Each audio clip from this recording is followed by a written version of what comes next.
Okay, I guess we're pretty much all in place. Let me see.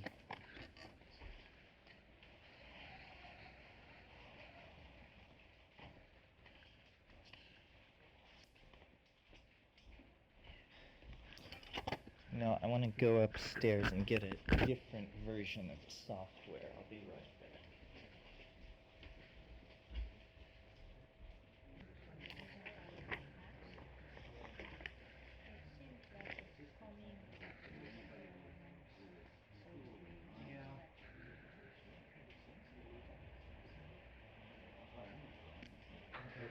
Why don't we begin, and we'll begin with what you are saying. Some calculations have been done on the number of possible sequences of various types. So why don't you begin again? And okay, if you have 32 things, 32 hexagrams or pairs of hexagrams, the number of possible sequences would be 32 factorial, which is 32 times 31 times 30 times 29 and so forth, all the way down to 1, which is an enormous number. It's this is just an estimate, but it's approximately 10 to the 33rd power, which is, okay, Avogadro's number is 6 times 10 to the 23rd, right, which is the number of atoms in a cubic centimeter of water. Right. And we're talking 10 orders of magnitude beyond that. So this is like the number of atoms in the ocean or something. Or perhaps the number of atoms in the solar system. It's quite a large number. Yeah, it's an enormous number. That's the number of possible sequences.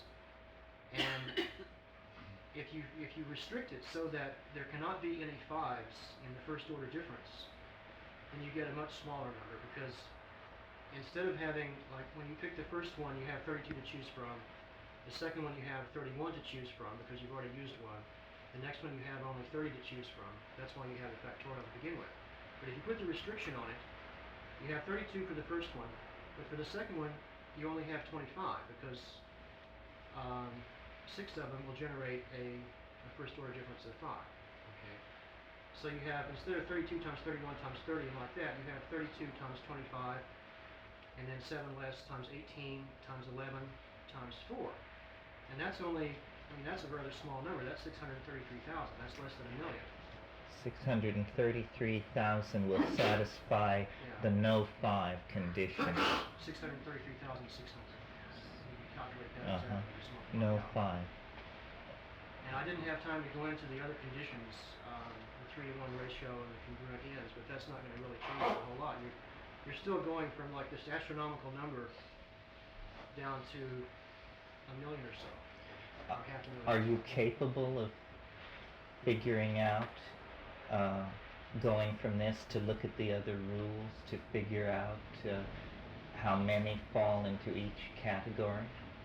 Oh, that can be, yeah, you can get exact numbers on that.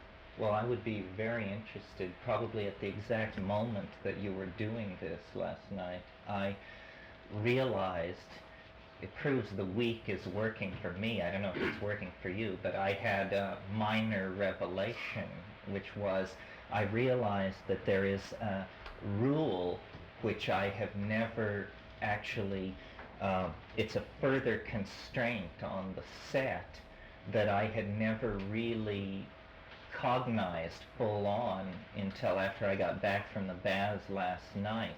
And I'll try to explain it to you. It's here's what it is. There are these situations, remember where I said where inverting the hexagram causes no changes, and how there are 8 such natural cases. Well, in the King Wen sequence, there are 9 cases. The 8 natural and 1 synthetic. And when you examine the 1 synthetic case where this is allowed to happen, you see that if it were the other way, a 5 would be generated. And so to avoid the generation of a 5, this synthetic case of total inversion is tolerated. So the rule I had never stated to myself before that came to me last night that will further collapse this set perhaps we may find down to the King-Wen sequence and no other. That would be that would make my day if you could eventually calculate that there is one sequence. Well, we're a long way from that. We still have 633,000 at this point. We have to pick one out of that. Well, this rule, now let me see if I can state it clearly. It's that synthetic cases of total inversion are allowed only to avoid a 5, and only one such case is allowed, because the King-Wen sequence manages to hold it to 1. Well, that's very interesting. It's very germane. If we already know that we're down to 633,000 out of a set of, what was the total? 10 to the 33. Can you calculate then that's 1 per how many? It's some 1 in a million? 10 1 to the 31. So No, wait, you have, let's see. 1 in billions. No. Well, so this is 10 to the 5th approximately, that order of magnitude. So you subtract 5 from 33, it's 10 to the 28th. 1 out of 10 to the 28th would satisfy that condition. That's as rare as hen's teeth. Yeah. 1 out of the 28, 1 to the 28th. But in fact, as long as you have only a few thousand here, you could, instead of generating them at random and then picking them out when you find them, you could just go ahead and generate these directly and print them out and get an entire list. These 633,000. Yeah, and especially if you put the other conditions in, there'd be fewer than that. There'd be probably less than 500,000. And that's something that you can print out on. Well, I think when you put the other conditions in, it's going to go down to Much lower. much lower. Well, we'll have to see. Much lower. We just noticed here, like, look here. Here's a trial. There have been 3 in the last half hour that generated no 5s, but they all failed the test that there only be 25% odd. This one is 15% odd. The others were 18 and 21% respectively. But just in talking in front of the machine in the last half hour, we've gotten 3 cases of no 5s in the sequence, but then it failed on the other tests. Terence? Yeah. Would you go, last night after I stopped recording, you went through this series of the sequence of restraints, and it wasn't recorded. I wonder if you do it again now for the sake of the tape. You mean what the rules are? The rules. Well, so far as we've been able to determine, the rules are the King-Wen sequence is generated by the following rules. It is composed of 32 pairs of hexagrams, of which the second term is the inversion of the first term. In the 8 cases where inverting the first term causes no change, all lines change. Then the first order of difference has been constructed to absolutely avoid 5s and to end with a ratio of odd to even numbers of 3 to 1, 1 to 3. In other words, 75% even numbers, 25% odd numbers in the first order of difference. And then this new rule, synthetic cases of inversion are not tolerated except in order to avoid 5s, and only one such case is tolerated then. And that's it. And there's the rule about closure. Oh yeah, I'm sorry, the most important rule, that when inverted in the plane, the 2 sets of values must dovetail together such that they achieve closure at least one point in the wave. And then, I don't know, the King-Wen sequence does it in 3 consecutive positions. And I don't know if we wrote the program so tightly that it insisted that there be, I guess it accepted if there were just 2 consecutive places where it was in closure. This testing. It checks for closure. Yeah, it does. Yeah. But I don't know exactly how we define closure. But anyway, that's it. And And now what I want to do this morning is I'm going to stop this program. We will restart it later. I'm going to stop it at 4,709 tries. It has found nothing so far. I'm a little fuzzy on what a synthetic inversion is. Oh, well, a synthetic inversion is when the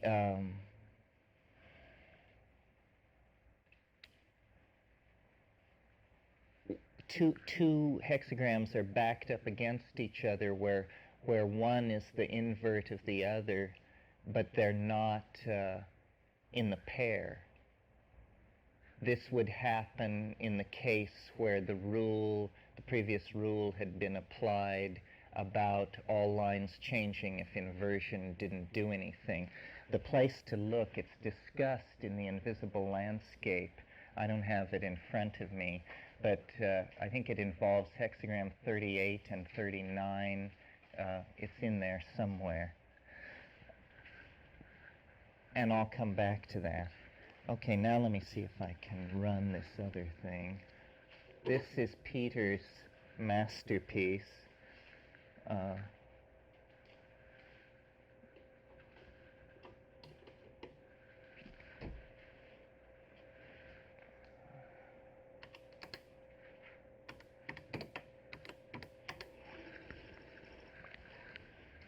I usually cold boot this.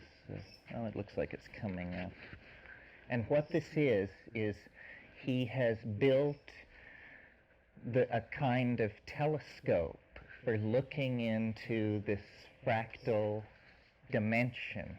I mean, it's an extremely crude instrument on an extremely primitive machine. I mean, this is the equivalent of von Leeuwenhoek's microscope and is not as good as Galileo's telescope. Nevertheless, you know, if you think this is crude, you should have been with me in the days when it took a full day of arithmetical calculation to make one of these screens, and you had to drink 20 cups of coffee, and the odds of making an addition error in adding all these wave levels made it such that whenever you finished the process, you had perfect confidence that the data was garbage because you had made so many frazzled mistakes. So what this is a laboratory for moving around inside these waves at any level, looking at novelty and looking at predictions which the system is making about novelty. And this morning I'm going to demonstrate this. Hopefully we will get far enough that you will all feel confident enough to use it, and we will just leave it up and running for the rest of the time, and you can come when nobody's around and do things with your birth date or your deep love of the 30 Years' War or your interest in the yen or whatever it is. So I will demonstrate the software. Peter can correct me. He's the maven of this thing. And then we'll go into it and we'll look at some historical epochs. First off, you have to set these various parameters. No, this is the critical one. 0 date. We might as well bite the bullet right at the beginning. The 0 date is this extremely troubling place where the graph runs off the scale at 0 over here on the orange one. And you know, this is what makes me a kind of neo-apocalyptarian. The fact that we have to, in order for the wave to give us data, we have to scale it against this moment where we don't know what happens. We don't know whether it's the end of the world, the cosmic jackpot, or nothing whatsoever. In the same way that, you know, there's nothing special about the North Pole. When you go there, it's just like the surrounding regions, but it happens to have a geo-mathematical and symbolic kind of value. So today I'm not concerned with what concrescence is. I'm simply concerned with it as a point in time around which the wave of the axis is set. However, this is you can interface with this if you want to try a different end date. For instance, say you were a Seventh-day Adventist. They maintain, in the face of considerable logical momentum, that the world ended on the 7th of April, 1844. And then, of course, there's a complicated theological justification for the apparent discrepancies. But you could enter April 7th, 1844, or January 1, 2000, or January 1, 25,000. It will accept any end date, but the default date, the written-in date, is my favorite candidate, December 22nd, 2012, the end of the Mayan calendar. And why I chose that date is because I believe it's at that setting that we get greatest congruence between the historical data and the wave. In spite of the fact that I reached the mystical conclusions of the Maya, I did it by simply trying to get the best fit between the historical data and the wave. Okay, so then you've got that in. Terence, I think we should make it clear that the 0 date we're talking about is the point at which the wave touches the horizontal axis and becomes 0. That's right. It's positive. The value of the wave is positive for all points prior to that 0 date. And in fact, it keeps, although it has ups and downs, it keeps it, in the long run, it gets higher the further you go back in time. But there's only one point at which the wave actually touches the x-axis there, and that's the final point, that's the 0 point. In the lower right. Mathematically, the wave is not defined after that point. And so that's the 0 point, and that mathematically it doesn't have any necessary connection with anything in history. You have to give a date to that 0 point so that the wave can be correlated with the dimension of time, the historical dimension. And so Terence chose 2012 as that 0 date, and what you're saying is that that is not an arbitrary assumption, but it's an empirical fact, or empirical. It's how you relate the mathematical wave to actual history. That's right. It's an empirical assumption which is happily, coincidentally congruent with the end of the Mayan calendar. So then the next parameter that you have to give it is the date of interest. This is the date you want to look at. The only constraint on this entry is a logical one. It must precede the 0 date, because all time in this theory is presumed to precede the 0 date. So does anyone have a date or a period? 1812. 1812. 1/1/1812? I don't know when the actual date is. Well, The Battle of Waterloo, for example, what was that date? well, let's look at June 1, 1812, and I'll show you how we do it here. Okay, date of interest. Now it asks you a question. The usual answer is to press return. The question is Gregorian Julian date. This refers to the fact that there are other ways to date things than the ordinary calendar dating. There's what's called Julian numbers, and astronomy uses Julian numbers. If you happen to be using astronomical ephemerides or something like that, and you wanted to use Julian notation instead of Gregorian, you just would come down. You can also look at days to end, and then there's resonances, which I don't want to discuss right now. But we just default this. Then it says month. We say 6 for June. It says day. We say 1 for 1.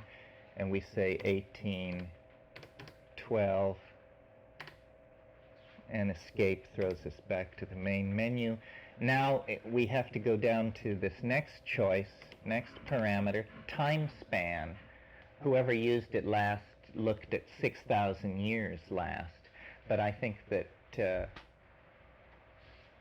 well, that's not half bad, maybe. Maybe we should look at 1812 on a scale of 6,000 years. That will give you a notion of the relative way that the wave works. Well, that date wasn't significant on the scale. We're going to try like 30 years or something. Oh, okay, you want to do it on a scale of 30 years? Okay, time span, years. Let's look at it on a scale of 100 years, and then we'll have it in. What? 50 on each side. Yeah, now we'll have 50 years on each side of 1812, and notice that on the menu it always defaults to graph because it always wants to draw the graph for you. So now we choose graph.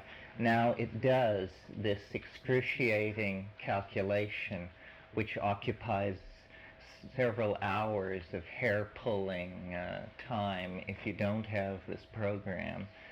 And what it is it's searching through the fractal, it's finding the data points, it's exploding them, it's scaling it to the calendrical time flow, it's doing all the formatting so that the wave doesn't wander off, it's collecting the quantified values, which it's going to print here, and so forth and so on. Even at that, people have said the main thing people that complain about, Peter, is the slowness. They want these things to just... There's a zip chip that you can put in the Apple that will speed things up, or run it on the 2GS, and it's 3 times as fast. A zip chip. It's a zip chip. So here it is. Oh, look, a hit. I'm always gratified when... because now I will interpret this for you. This is... now recall that when the wave moves down toward the horizontal axis, novelty is increasing. When it moves up, novelty is decreasing, and habit or consolidation or recidivist tendencies are being increased. So the picture that we see here from 1761 late into the European Enlightenment, basically, to 1862, is that the War of 1812 represents the nadir of novelty in that 100-year period. Who chose this? Who suggested this date? Someone over there.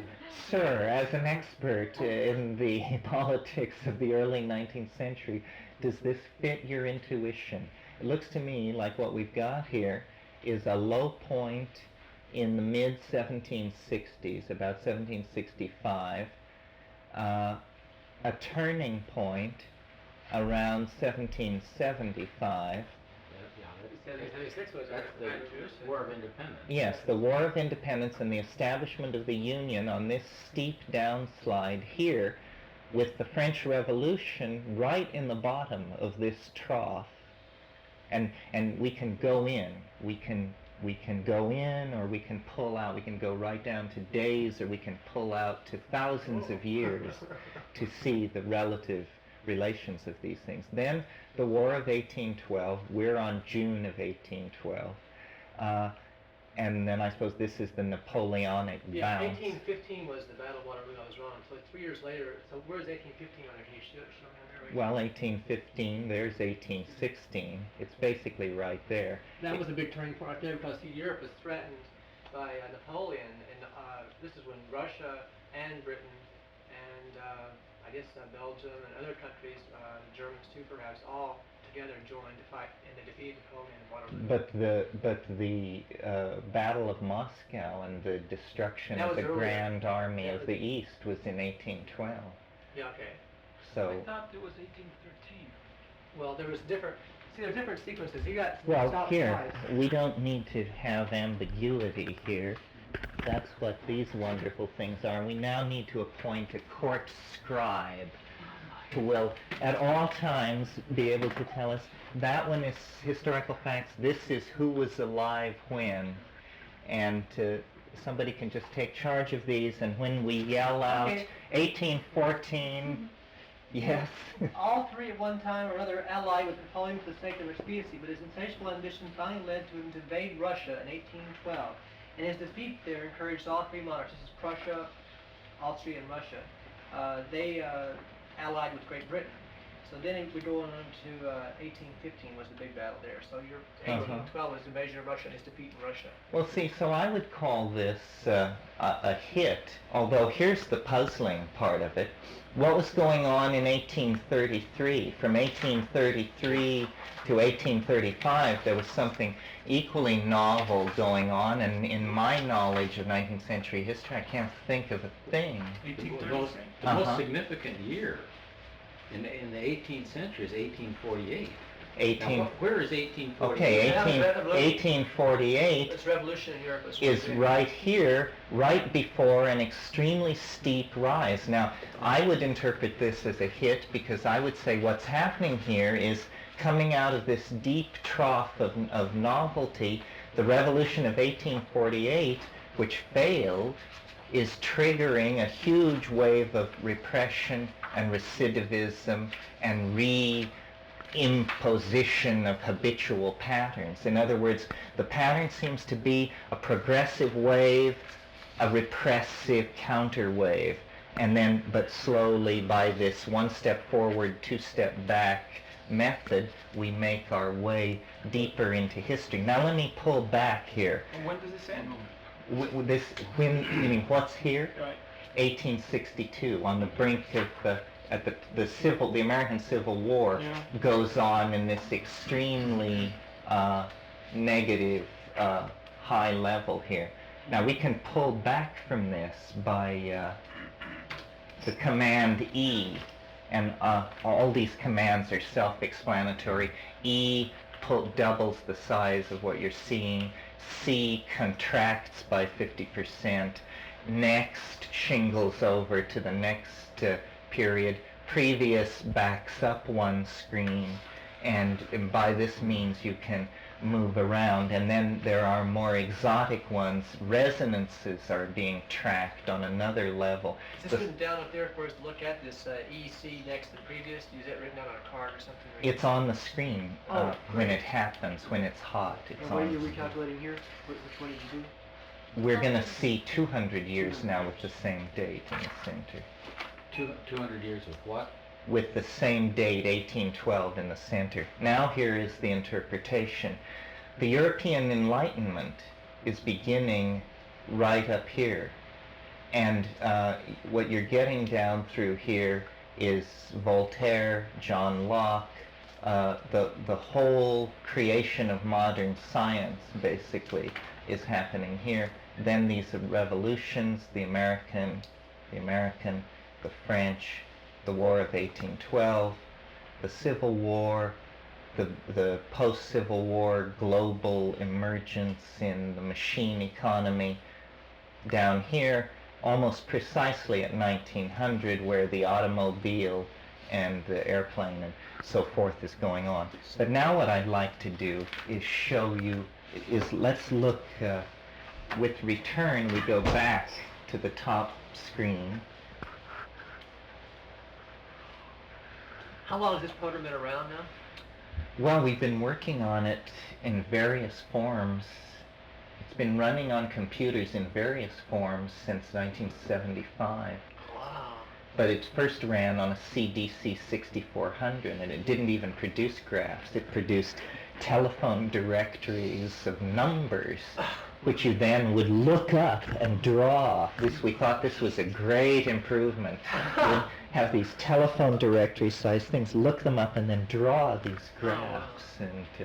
But what I want to do here is show you, in honor of Rian Eisler, let's say, I'm going to change the customization. I'm going to move the position of the little date of interest pointer. I'm going to move it over here to 95%.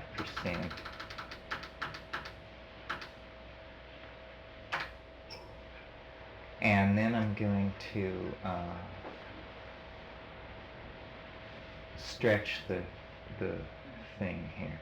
Let's choose as our date of interest Well, 1812 is fine. Let's just leave it there, because what we're going to do is look at a lot of time. We're going to look at, I don't know. 4,000 years? How about 50,000? Oh my gosh. Much better. Or 30,000.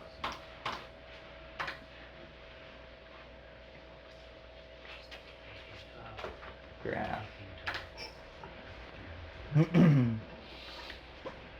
Terence, can you print out on the, will that print from screen? Yeah, that'll print from Yeah, screen. we're I'll all do it. set up to print Oh. for screen. That's the good news. The bad news is you can't believe how slow. If you think this is primitive, wait till you see the printer in operation. I mean, you have to roll a long joint for this thing to print one screen. Of graphics? Yeah, it's, I don't know what the story is. Well, this should be in the Smithsonian. I mean, this is an MX-80 with graph tracks. I'm very apologetic for my machinery. One guy told me, who's familiar with this, he said, I would come to your week-long, except that I can't stand waiting for that thing to produce them anymore. People just want it to jump up. All right, now this is really fun, this one, because to my mind, we're getting now enough time that the imprecision of dating is beginning to be blurred out against the large scale. So what this is telling us is that there was an extremely novel and brief event around 41,000, around the beginning of the 42nd millennium. Now I've gone through Rian and Maria Gimbutas and Malart and all these people who are trying to reconstruct the prehistory of the ancient Middle East and the Sahara. And this, to my mind, is a perfect fit for the triumph of the Neanderthals. This is where Neanderthal speciation was at its height. Numbers were at their height. Homo sapien was still in the background at this point. But then the clash between these two, which stretched over millennia. I mean, the last Neanderthal skeletons that we possess are of people who died less than 20,000 years ago. But the great flowering was back here. Now, the current thinking on language emergence is roughly 35,000 years. I think this is it. This tremendously steep plunge into novelty, testing a level, notice, never before tested in the wave. This was the previous lowest point in the history of the wave, and this falls well below it. And it's in this period that you get the Aurignacian Venuses, the first musical instruments, that sort of thing. And then this is a period of partnership, no question about it, of cities without walls, not cities, but the cities come later, and then suddenly, Now, what period is that? well, now we're talking about 25,000 BC. Suddenly, and coincident with this rise, you get all over Europe and the Middle East the artifacts called the Tang Point Technocomplex. In other words, chipped flint. But pardon me, wait, I'm getting confused because isn't it a regression when it goes up and a movement toward novelty when it goes down? Right. Well, isn't this a period of regression and then a little blip going toward novelty and then regression? And Right, Well, right. isn't that Isn't that regression? the- It could be consolidation. Good point. Yeah, consolidation. Consolidation? Yeah. But then here something happens. Something pretty dramatic happens about 21,000 years ago. Well, we think we know what it is. It's the melting of the glaciers and the flowing together of previously isolated human populations. And coincident with all of this, the beginnings of agriculture, the slow shift from the hunter-gatherer into pastoralism as a stepping stone to sedentary agriculture. Because you see, the way this happened was hunters domesticated animals, which they then took on a cyclical yearly round from high to low pasturage. But in returning to the same camps year after year, they found cereal grains in kitchen middens and stuff like that had grown in their absence, and they began to get locked into the expectation of this additional food available by visiting old campsites. And slowly the pastoral model settled down into the agricultural model. Then there appears to have been a carrying capacity problem, or something here which interrupted this extremely steep descent into novelty, and this is the Magdalenian era. This is when from about 19,000 to about 14,000, this is the period when the cave paintings were being done at Lascaux and at Altamira and places like that. And of course that's a cult of cattle. Now let's contract this. Now instead of 50,000 years, we'll see a little more than 25. And always when you're looking at these screens, you must be testing your intuition about history, because there's no agreed upon quantification. Nobody knows how many points more you score the Maya than the Han Dynasty. And this is just a game not yet played. Nevertheless, bold generalizations about history usually gain acquiescence. That obviously in our culture, the 100 years centered around Periclean Athens probably had more to do with everything else than any other 100-year period, and so forth. Now this is interesting. Mellart calls Çatalhöyük, which is this town in southern Turkey, he calls it a premature flash of complexity and brilliance. It's a chapter heading in one of his books. Çatalhöyük stands right in the bottom of this, exactly, precisely in the bottom of it. I'm going to go down again. And there are many levels at Çatalhöyük, from 1 to 8.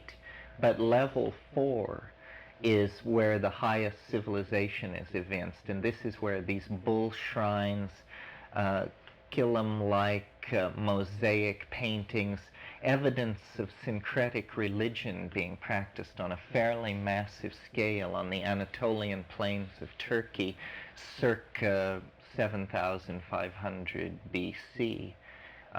This pushes back, this radically reconstructs the view that was taught when I was in college, which was in the title of a book which carried the banner, History Begins at Sumner. Well, history doesn't begin at Sumner. History is half gone by the time you get to Sumner, it turns out. And these things have been going on for a long, long time.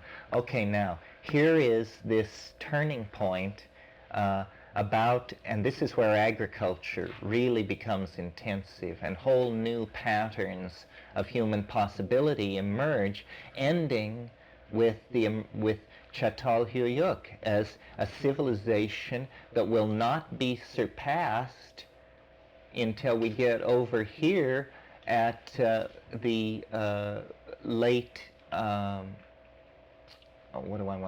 late Babylonian phase, pre-Egyptian. So Çatalhöyük, the graph perfectly confirms Mellart's statement that Çatalhöyük was a premature flash of complexity and brilliance.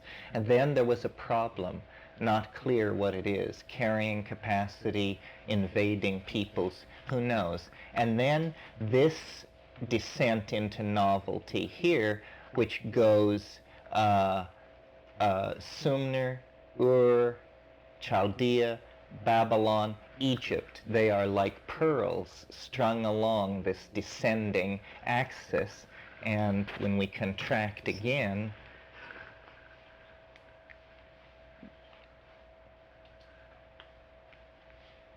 you'll see the role of Speaking of your analogy, would you like to see, has there been a graphic portrayal of these civilizations tacked along this wave yet? you mean the events from these Well, civilizations? just sort of like, maybe like, height of these various civilizations or nations. Well, what we want to do now is create a chronological database for this. So I could position the pointer on the wave, and with a single keystroke it would go into a database and pull up all this stuff Sure.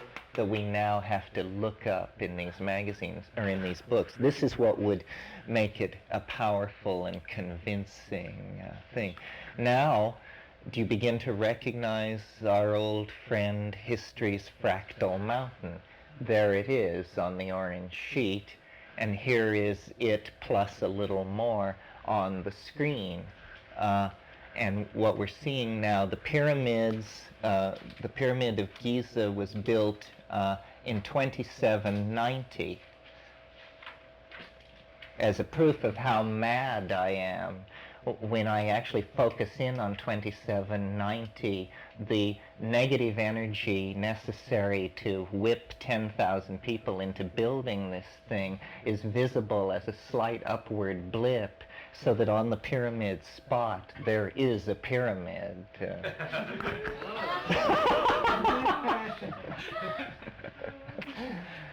Don't even ask me about the Gothic cathedrals.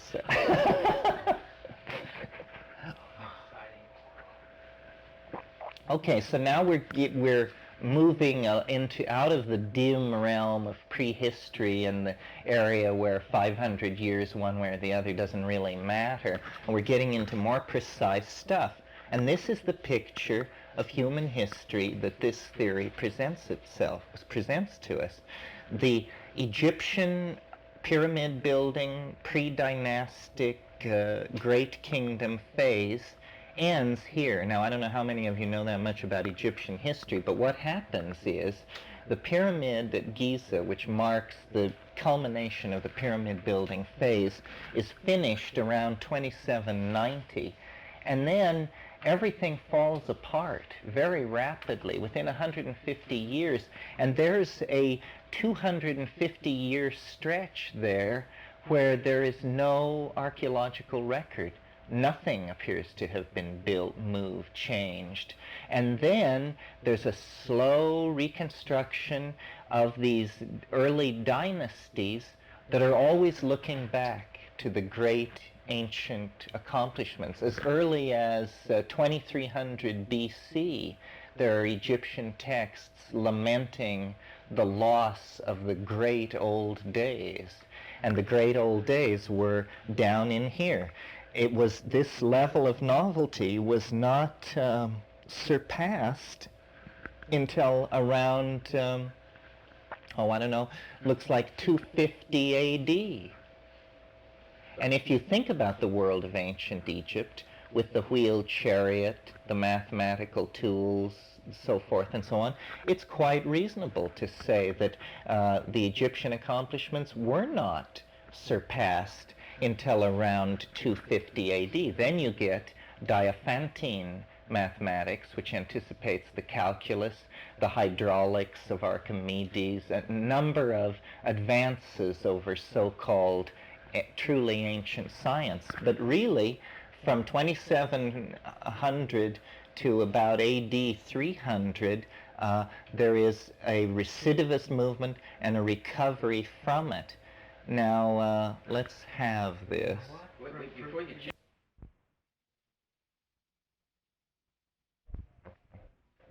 Okay.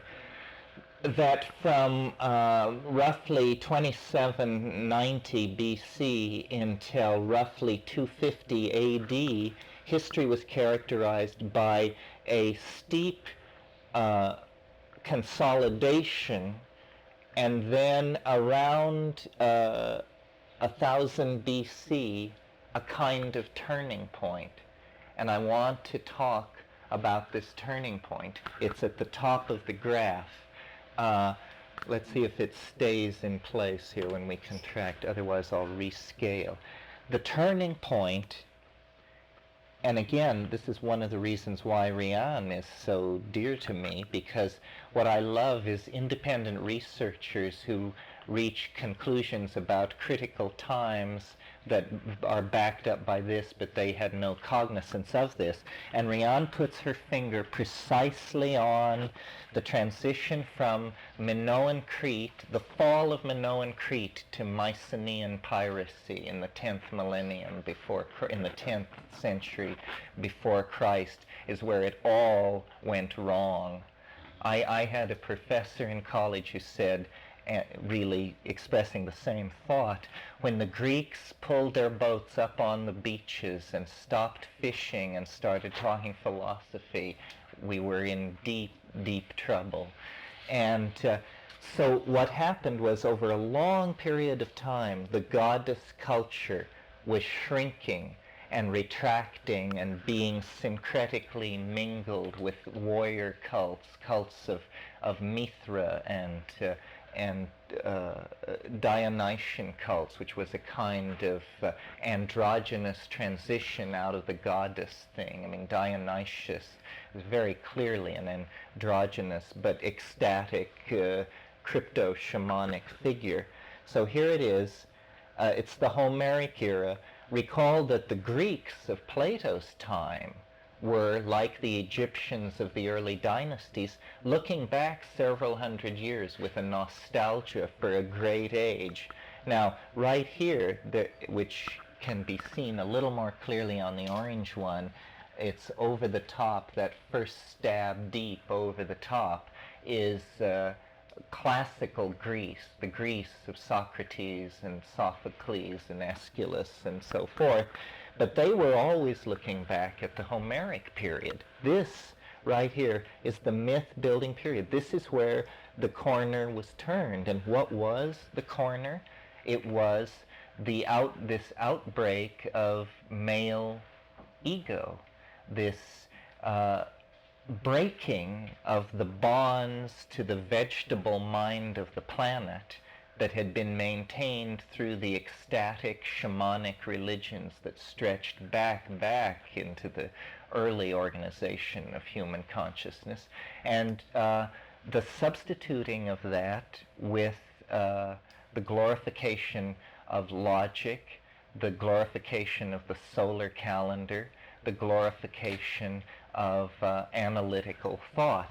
And it creates the long cascade down into the flux and chaos of modern times. I was down at the baths this morning watching the waves roll in and noticing that the wave rises and is smooth until it begins to contact the shore, and then it breaks up into white water. And that's what this is. What we can think, one way of thinking of the zero date is the wave of time is encountering the shore of the continent of hyperspace. And as this happens, the smooth waveform is replaced by extreme turbulence, which is a fractal microcosm of the larger fractal order. Yeah. I'm confused about what you're actually saying here. You say that this turning point represented the emergence of the male ego and all of its cultural manifestations, which you seem to be disapproving of, that this was a basically an unfortunate thing, and yet that was what led us into this great... Yeah, there's an inconsistency. Well, the term novelty is value-free. In other words, what is more complex, what is more generative of connection gets defined as novelty. What happened here from the impartial point of view of the I Ching God is the turning point. This was the turning point. Now the fact that... What year is that, roughly? Roughly 950 BC. Yeah, that's... Right on the button. That's very close. Yeah, it's right in there. Yeah. And... Well, but you keep speaking of this as if these downhill, roller coaster rides are like a good thing. It's like this is taking us in the direction we want to go. And at the same time, you're saying that the cultural, basis of the whole thing is pernicious and Yeah.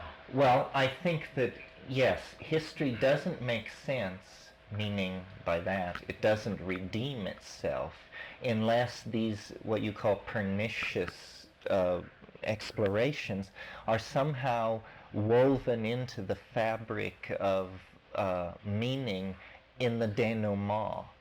And what I maintain is that these ebbs and flows of novelty and habituation are a series of resonances. And yes, you could use this theory to reach a very pessimistic conclusion if you just decided that what it charts is not ingression into novelty, but ingression into total catastrophe. Because then you would say, well, it looks like around 2012 we just go completely berserk and starve, gas, bomb, and infect ourselves right out of existence. But the reason I take an optimistic view is because basically my intuition is that the psychedelic experience is an anticipation of the domain that lies outside the description of the graph. That the history would not... Why does the flow of events have this magnetic appetite for this attractor? It must be that the attractor is attracting in some way. In other words, that it is actually pulling the whole system, causing all the vectors in the system to swing toward it. Well, therefore, it must be some kind of transcendental object, and I use the term transcendental more in the sense of higher dimensional. I don't think it's God the Father, or still less God the Son, but I do think that biology and history cannot be explained without a telos, without an inbuilt purpose. And the exclusion of telos from scientific explanations makes them incapable of addressing this sense that things are becoming, that we are involved not so much in a scientific experiment as in a kind of novel or poem, that the ultimate rules are aesthetic. I agree that I'm personally not pleased to see this turn toward the male ego, but rather than just condemn it and say that this then is thousands of years of pointless dominance, what I think is that nature works with greater economy than that, and that there is something... It is going to, in Act 3, be made clear what these centuries of male dominance were for, what they have done that has given us a leg up. I really like the idea of the prodigal son, that we left the human family of natural institutions, of partnership, of tribalism, of collectivity, and set out on our own tack to conquer nature, to understand matter, to celebrate the solar and the masculine above the feminine and the Gaian. And we have not been unsuccessful. We return with the power to summon the light of the stars down to the surface of the earth, if need be. Now, granted, in the service of stupid political ends, but it wasn't the people who figured all this out who were the ones who implemented those political ends. So I see the male part of history as a kind of shamanic journey to the well at the center of time, to capture the pearl of immortality, which is a kind of thing, like a techne, like a technical process, or an artifact, or a magic word, and then to return to the archaic mode. The archaic, all this stuff about the New Age, I try to broaden and deepen it by thinking in terms of what I call the archaic revival. The cultural models that are going to save us are the models that were in place 12, 14,000 years ago. But we are obviously, 5 billion of us, not going to return to the late Neolithic. But in some sense, we must.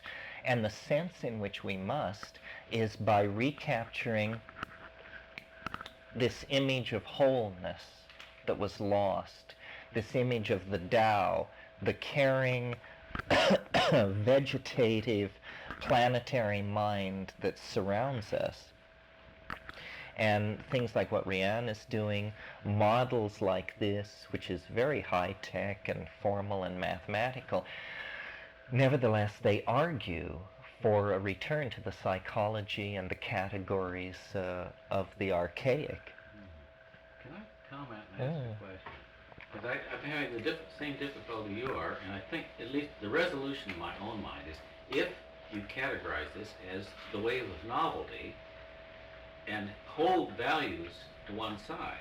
See, the difficulty I found was I kept trying to track, I'm familiar with the what Rihanna presents in the chalice and the blade, and there's certain patterns there where if you're tuned into the partnership values, you've got a different graph in your mind. You've got the decline after the fall of the Minoan Crete, and there's several decline lines in there that don't quite fit this, and it is a difficulty. You're thinking, well, things went downhill after the patriarchal shift, or however you want to characterize it, and yet here this is saying, oh, that's good, if you assign it good. I think in other words, that is what you're saying, that this is strictly novelty. That's complexity, right. that sort of thing. Complexity. And the world is clearly becoming more and more complex all the time, and this is what both drives us crazy and gives us hope. We can't tell whether the increasing complexity makes it more likely or less likely that we're going to survive what lies ahead of us. Now, let me ask you questions. Let me give you 3 specific historical periods that I know. And, I don't, you're not going to have time to generate all 3, but let me give you 3 and then you pick. Okay. Now, there was literally, after the fall of Minoan Crete, they went into what has been classified as the Greek Dark Ages. There is this slump, and then it comes back up and moves into the age of Pericles and so on. But there is this period that all historians recognize as the Greek Dark Ages, and it was on your thing it would go up because there would be novelty that ends, and then there's this whatever, and then it comes back up. Right. Now, first question is that there? Now, the other period would be, it's the question, does the Greek Dark Ages, does your thing show the Greek Dark Ages? Since you know Egyptian history much better than I do, but the one period that I have some intimate knowledge of is the time of Akhenaten. And there, very definitely, you have what you would see if this really conforms. You'll see the pattern of a lack of novelty, and then Akhenaten, he was only in there for 37 years, but you'll see a definite sharp move down toward novelty because, there was just an explosion of novelty in that 37 years under Akhenaten. Then there is definitely a regression as they get rid of him, and it goes back to the old monolithic thing. Who has the dates? Who has the, can we figure out Akhenaten's reign period? Do you have the date? Oh, look in the early 25th century BC. And the third one is the 1848 thing. See, I hadn't thought. You're right. There is the revolution in 1848, and there is this political regression. There is this counter-reform, counter-revolutionary wave, actually the counter-revolutionary wave was going on all through the 18th century. We think of it as the century of revolution. It's much more the center of counter-revolution and counter-reform. So you've got this regressive pattern working through there. But see, the problem is you've got that going on politically, you've got technologically, you've got the industrial age, you've got all the novelty of locomotives and Well, so then what you see is a general descent into novelty, punctuated by minor episodes of regression and consolidation that are efforts to socially fine-tune this much larger wave of unstoppable technical novelty. I guess what I'm getting at intuitively, see, for instance, in 1848, it was not only the year of the revolution, there were, the year of one of the big revolutions, but there was also the year that both the Communist Manifesto was published, Right. and John Stuart Mill's Principles of Economics, two of the key works of the 18th century, both came out in the same year. There was something going on in 1848 that was unusual. There was conversion of some kind of forces. So was it a consolidation of novelty or a turning point? I don't know. See, I'm just raising the question. And Well, let's look at these. Terence, the basic question I'm getting at is this. Your thing here is collapsing. That, if you take, you say, well, technology is one thing, values are another, politics is another. Your thing is forcing us to collapse in our mind all these different things, and yet you look at history, and the confusing thing about history is you can see this going up, but this is going down, and so on. And see, that's what is going on in my Well, mind. when you blow these up, though, you never find an unambiguous age. You never find an age where the line is smoothly falling or smoothly rising. It's always modulated by oscillations. That's what makes it so hard to tell what's going on. It's that we can't see the scale of the temporal landscape, so we don't know what's important and what isn't. I mean, I think of the things that we've worried about. I've worried about things like, was Geraldine Ferraro a good person or not? I mean, it turns out I shouldn't have even bothered to notice. Who can remember who ran for vice president with Barry Goldwater? Anyone? Miller. Correct! But you're one in 1,000. So it's an effort to get historical perspective, and and the more perspective you have, the more you realize that this transcendent novel object is really near enough to be sensed and felt. So it's basically, sometimes I think of it as heuristic. It entirely exists to educate people to think about historical time in relative distances, to realize that, we lie as far from Lincoln as so-and-so did from somebody else. And because we have a tendency, when we look back into the past, to squish it all together. I mean, most people are historical amnesiacs.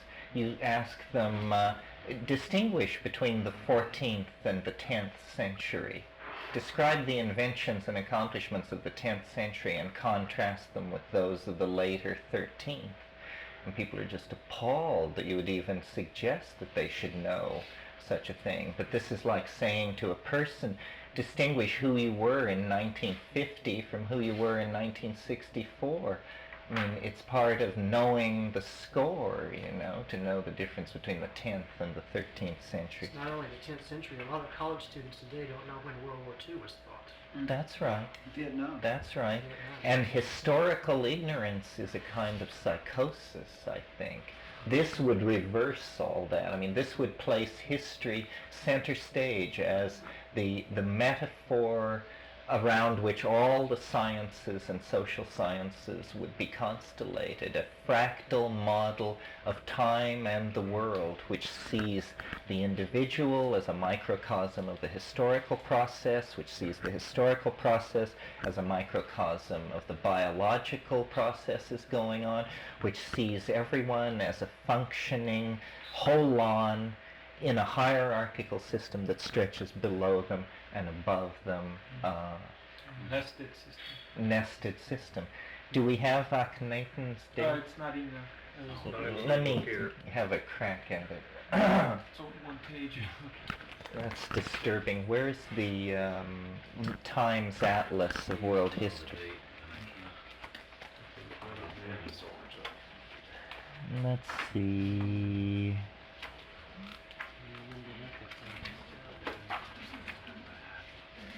Well, somebody had a dictionary. Al, where's Al? Oh, not a dictionary. It's kind of obscure.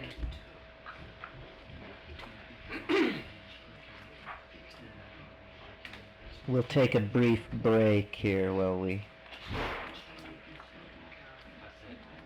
Okay, Akhenaten died in 1362. He died in 1362. His reign was about 27 years, 37 years. Okay, so 1362 is the year of death. 27. And 1362 is the year that you should see a regression. Okay, well let's look at 1362 BC here.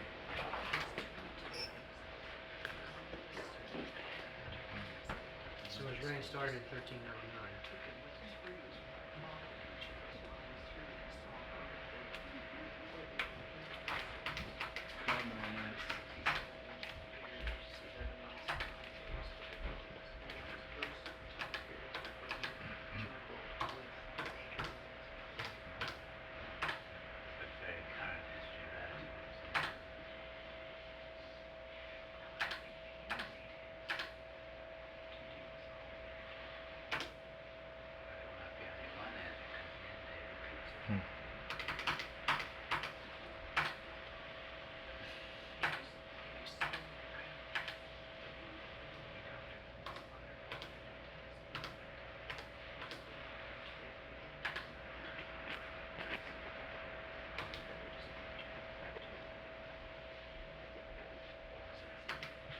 Let's look at it on a scale of 100 years.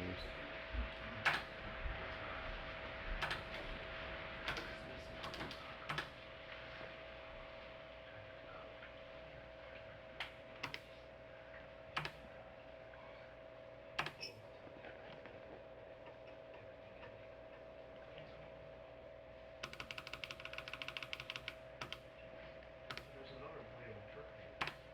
I wanted to ask you about. It may simply mean that the Q1 cycle has run its course and another cycle is going to start. Yeah. And I was wondering whether we might use the I Ching to discover something about the new cycle. You mean the post-2012 thing? Well, that would be a good question to pose to the I Ching. I'll tell you at some point in this week some of my ideas about what this concrescence might be other than just a miracle, because that's not very satisfying to tie all of history to a miracle. But there may be a way of having our cake and eating it too. You've been saying that connectedness is another way of viewing connectedness is increasing when we go down. Right. And perhaps that means for some reason we can't fathom, connectedness reaches an all-time high at that point. Right. And that because of that, a new cycle has begun. Well, it's sort of a sidelight on this is, in Buddhism they have the concept of the densely packed. And this is one metaphor for the Buddhist state. It's described as the realm of the densely packed. Well, so this is like the most connected and concrescent situation. There it is. Where's 1362 BC? It's on it. The line. The line is 1362 BC. Well, yeah. Now see, there should be a regression. There is a regression, but it's not a steep regression until, what's the year at which the steep regression comes in? 1350. 12 years later. Huh. Now, I don't know how good are the dates on that. I know, where is that high point, that right before 1362? What year This is that one? on? Yeah. Looks like it's about 1388. I said he was born, if he had a 27-year reign, he was born in 1389. He was born right there. But of course, he wasn't 1 year old when he... 1289. His No, wait, reign how was could that be? something like 27 years, but he was, I don't know, at least 20 before he became... Okay, well, so here's what it is. He was born here in 1389. In 1389, in 1369, he became pharaoh. There's a little blip there. Then there's this slight resistance, and then 13 years after his death, the whole thing comes to nothing. Let's go. I don't know it, but it would make sense. It takes a little while to see. It took a little while. See, what they did is they came in and they actually tore down everything that he'd put up, and they used that as building blocks for other stuff. It would have taken them a little while to actually demolish his cities and his things. Well, plus, I don't know if we know these dates to exactly, but in any case, yes, I mean, it looks pretty good. His birth date is right there. Then, On a different scale, I'd probably look more, but this is like, it's fine-tuning maybe. well, this is 100 years. You want to see it on 200 years? I was thinking maybe in terms of, 1,000 years or something. Oh, but Then we it don't will know be, the history. then it will be lost in the noise of other Well, events. there's something there, very definitely. Well, we're batting a good average. Let's try the Greek Dark Ages. What are the dates of the Greek Dark Ages? Who knows? 1377 to 1358 it says here. Oh, it says 1377. Well, that would put him born. Different years.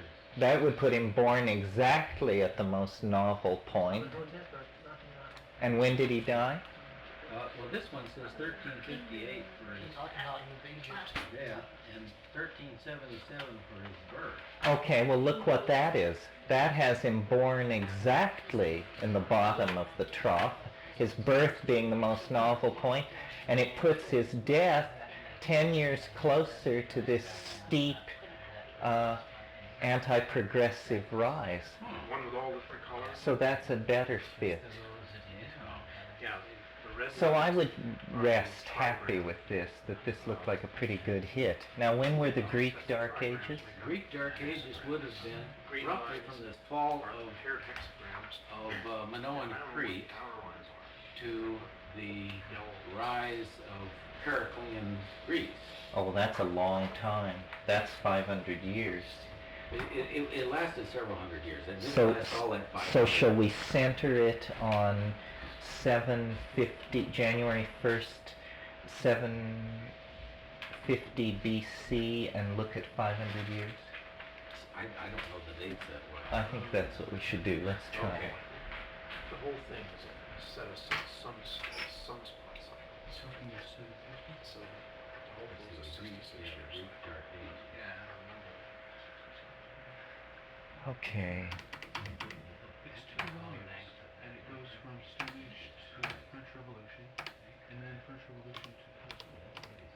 Yeah. It really is a nice overview of everything, but it reduces emperors down to 1 sentence. Emperors to one sentence. Claudius, heavily influenced by women.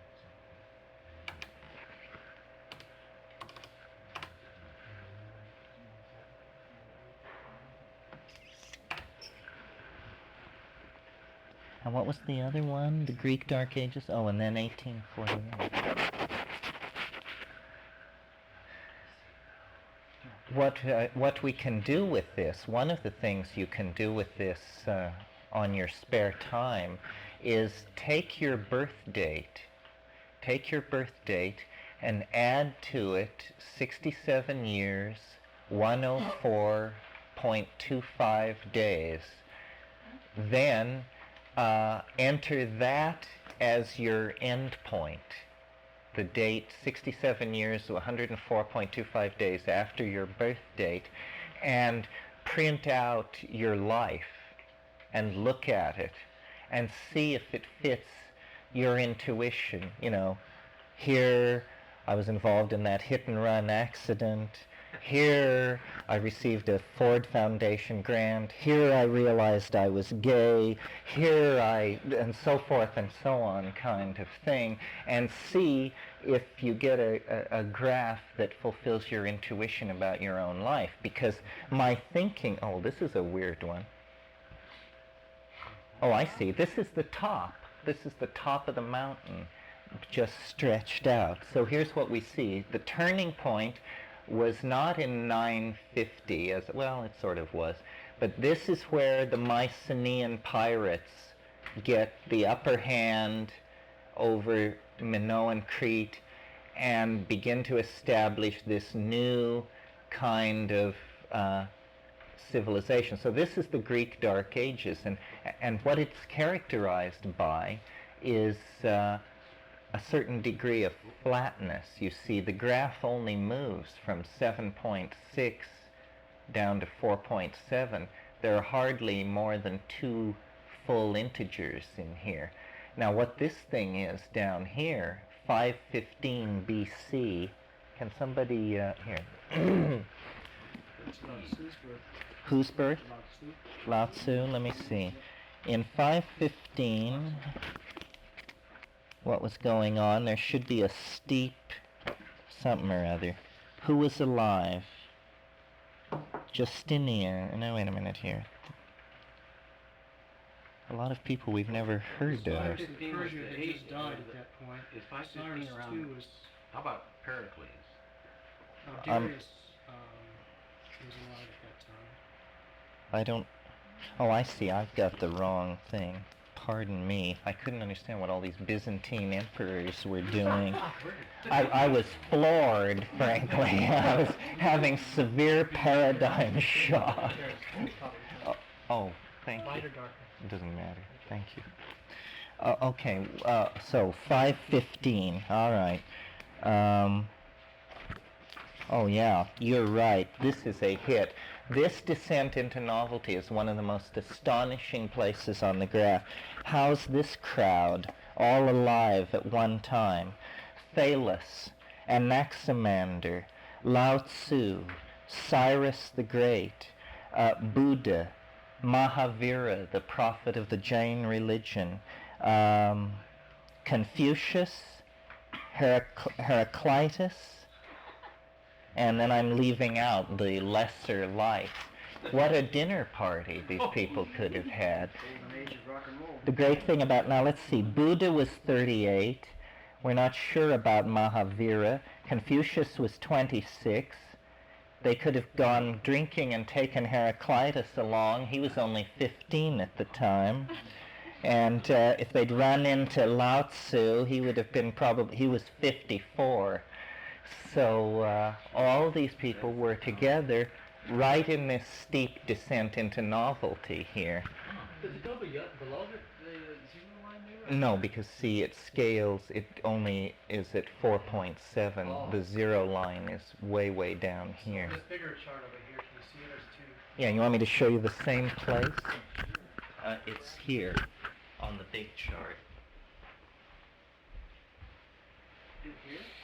Well, no, let's look here. It's this thing, Oh, we're already that Terence steep, shows steep us the stab, and then Peak of there's novelty nothing else like it for a while, around the and time then of the birth another of one there. there's Yeah. another one there. Let's take a look at that Maybe one, right there, yeah. Confucius, the second one, Buddha, and I think we'll find it. the thing seems to coincide. 0 That'd be Jesus.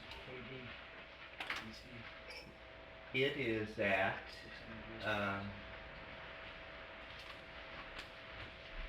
Well, let's just give it a whirl here. The crucifixion. Oh, I'm sorry. I blew it. I have to abort this. You mean you didn't kill Jesus? No. Escape cancel is good. The crucifixion is generally considered to have occurred, if it occurred at all, in the year 27. Let's look at just let's make a guess. Let's say March 15th, 22nd, the third month, the 15th day of the year 27. And let's look at it on a scale of 500 years, and we can zero in if we've missed it a little bit. The D of I, the date of interest, is at 50%. Now the point in all of this, or why this is supposed to be interesting to somebody other than mathematicians and historians, is if we can build up confidence that this thing is working in the past, that every time we come up with a historical field we can see how the wave works, then we can slowly build up confidence that it's working when we turn it toward the future, because it works as well in the future as it does in the past. So we begin to then have a different relationship to the future, not as this great unknowable stochastic chaos into which we're moving, but rather as though it's a landscape into which we are moving like explorers. But we see the valleys, we see the peaks, we know where we are in the temporal landscape. So we haven't got much of that left now, 2012. No, I know, isn't that a problem? We discovered it so close to the end we only get 24 years to use it before it's useless. But can I'm it help very us? amused by all of this. I mean, I've studied psychopathology fairly carefully in attempts to understand myself. And It's like 100 years of solitude. yes, it is like 100 years of solitude, where it all winds down at the end. There's rarely been a prophecy of the end of the world that did not place the end of the world within the possible lifetime of the guy making the prophecy. Now, isn't that suspicious? I mean, but not the Maya. How about that? They predicted the end of the world for a date 1,000 years after their cities had fallen into ruin. Okay, this is the episode around the time of Christ. Now let's see what we've got here. Julius Caesar is assassinated in 48, right at the bottom of this thing. Now, to understand this is a little more complicated. What's the bottom date on the right? Over here, Yeah. this is 279 AD, this is 226 BC. The year, Christ is generally assumed to have been born in the year 6. So 7 is right here. So it's this 6 BC. 6 BC, and the crucifixion in 27 AD. So it's this flat area right here. Now, to interpret this level requires thinking about something we haven't talked about. When was Constantine? It was about 279. 279. Well, so it's just about to go off the graph. We would have to. Is that sweep up? I don't know what comes next. We can look at it. But remember how I said there were resonances?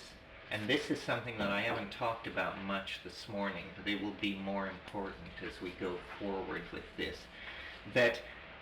Remember how I said that in the period from 1945 to 2012, we would in some sense relive in compressed form the themes of 4,306 years of previous history? Well, now, notice this little pip here right before the birth of Christ, and then the flat period. That's the fractal signature of the whole wave. There it is again. So what is happening here in this period where Christ was active is the wave goes almost flat for quite a long period of time. There's no other point on the graph where it is like that. Well, the experience of living through that is the experience of wild oscillations around a mean. Because if we were to go in on this and blow it up, you would discover that this thing is wildly fluctuating. We're seeing it on a scale of 500 years. Look what happens Now, let's take a look. when we see it on a scale of 50 years. You're calling that the top, right? Top of the wave. Top. Yeah, the flat thing. Oh, not up there. No, This is Actually, period. but in the middle of this one. It's like a blip down the side. Oh, I'm sorry. Oh, okay. On the top of that. Mm-hmm. Oh, it's not the top, it's pink. Okay, now we'll get this. This isn't the famous part, it's real, this is. So you see, every part of the wave can always be found recurring at every other part.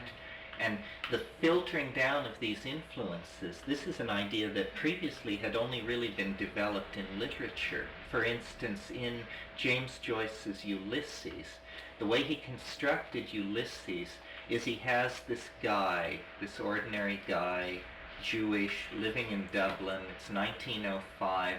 He wants to go out and buy some kidneys and bring them back and fry them for breakfast. And Joyce brilliantly overlays over this situation the situation of the Trojan War, of Odysseus' journey to Troy and his peregrinations back to his lost Penelope.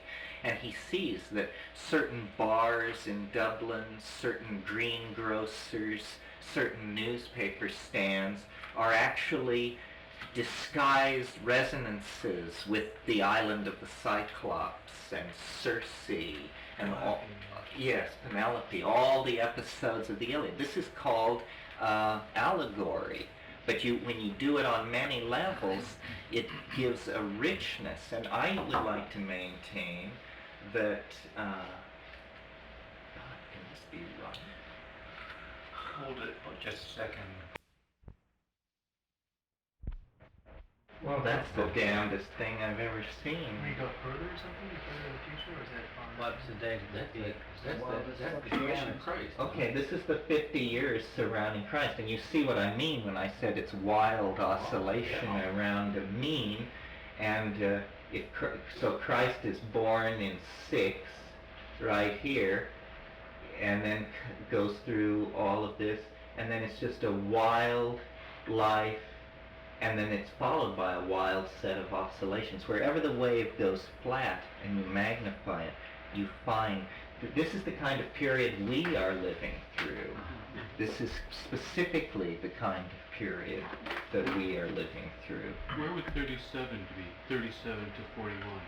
37 to 41 is from there over to there.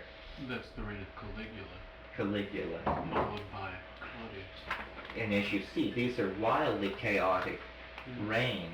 Pretty wild time. It was a pretty wild time with shifts of policy, assassinations, so forth and so on. Insanity at the power centers. That's right. So, What's going on in the Orient, what's going on in Mayan culture at Yeah, that we tend to time, look they at- all overlay, don't they? well, but it is one of the phenomena of intellectual history that's always been so puzzling to people is how unconnected, simultaneous kinds of movement take place. For instance, the rise and fall of the Roman Empire is almost exactly paralleled by the rise and fall of the Han Dynasty. If we were to look at this graph of the 10th century, we would see that the rise of 10th century Islam and the Mayan climax and the climax of the Khmer civilization at Angkor Wat all occurred simultaneously. And one of the paradoxes of this is the Mayans and the Khmers are the only two people who ever built in stone on a massive scale in tropical rainforest. And on opposite sides of the world in the same century, they were putting up phenomenally architected temple complexes and causeways and this sort of thing.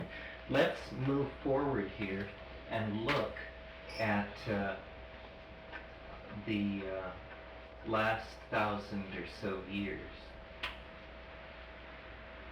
Is this also ever been, I'm sure it probably has, do you do much looking at this in terms of cosmic cycles, say planetary transits or whatever? Not planetary transits, but the things I discussed yesterday, lunations, sunspot cycles, and zodiacal precession of the great year.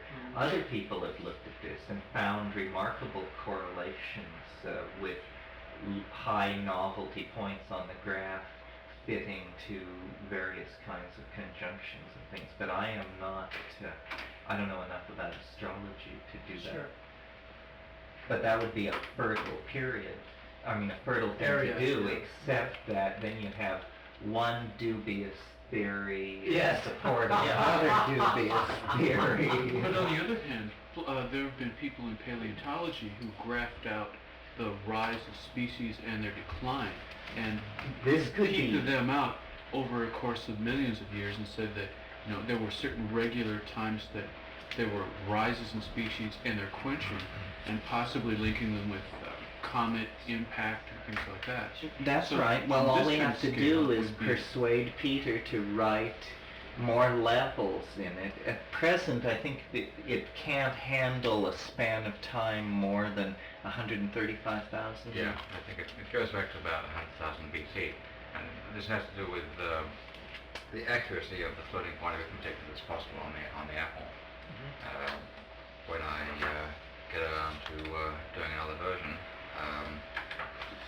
with an increased accuracy in the calculations I can rely on there, and we can push the dates back to millions of years, and then we can, if we have something that will go back 8,000 million years, then we can check the rise and fall of the graph against the paleontologist's graph. That will be an interesting test. and look at things like It's like the mentioned. Permian barrier, the place where the supposed asteroid strike occurred on the Earth, and stuff like that. This program will only run on the Apple II. That's right. Presently. Would run on Macintosh.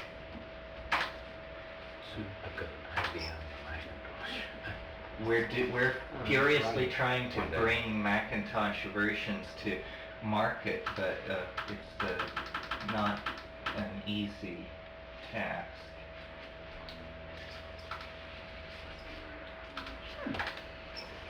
Now we'll look at roughly the last 1,500 years, and this is where the tests become more intense, because we know more about the last 1,500 years than we know about ancient history. It gets pretty blurry pre-Roman. You've got a few eclipses and some dynastic dates and some carbon-14 data, but it's easy to massage that early data. Once you get past the fall of Rome, it's pretty well established what happened. There were bizarre calendrical reforms in the 15th century, and the program has written into it the papally decreed destruction of 10 days, which occurred in, I believe, 1583. The Pope decreed that the day following the 5th of December would be numbered 16, and therefore destroyed 10 days in late 1583 in order to bring planetary clocks back into line with sidereal clocks, because 10 days of discrepancy had accumulated since the time that Caesar Augustus had established the Julian calendar. This is what the Gregorian reform actually means. Pope Gregory the Great was the guy who reformed the calendar. Notice his devotion to feminist issues and to partnership. I don't think he was too devoted to feminist Of issues. course, the landlord said everybody had to pay rent for those 10 days. Yeah, well, I wonder how they handled that. They Well, must the have been. employer said that the people didn't get paid for them because they didn't exist. All right, so this is the chaostrophe of the last 1500 years, an entirely new kind of time.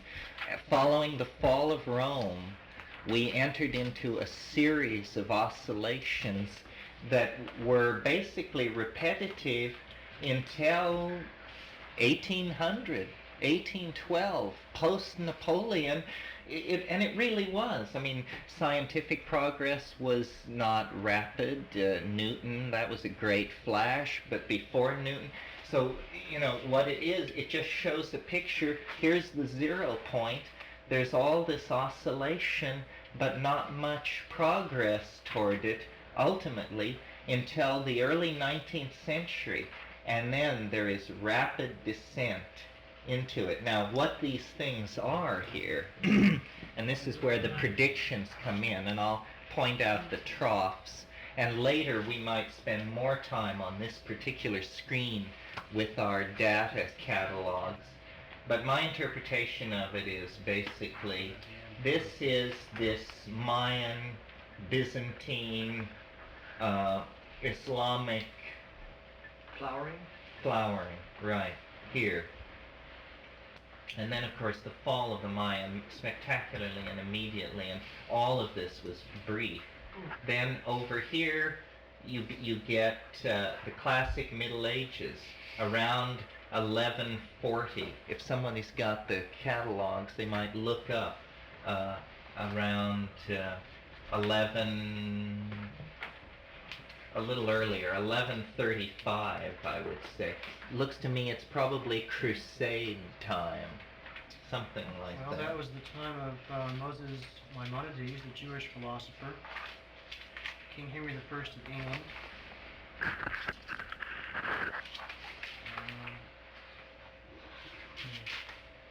Also that, Anything about Crusades at that time? That's too early. Yeah. is that too early? Well, let's go forward then.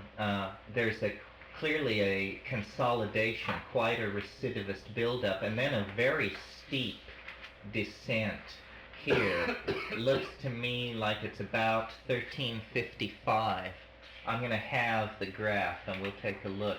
What have we got for 1355? It seems to me a third of the population of Europe died that year from the Black Plague, isn't it? The Second Crusade was 1145, so that is... 1145? 45. Well, that's pretty good. What was the other one, 13? 1355. Okay, so Second Crusade was 1145? 44? Second Crusade.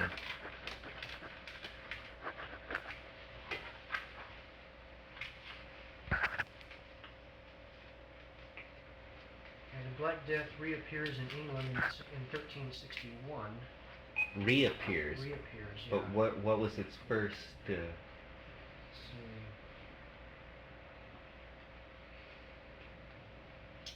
1349. 1349. Okay, right at the bottom of this thing.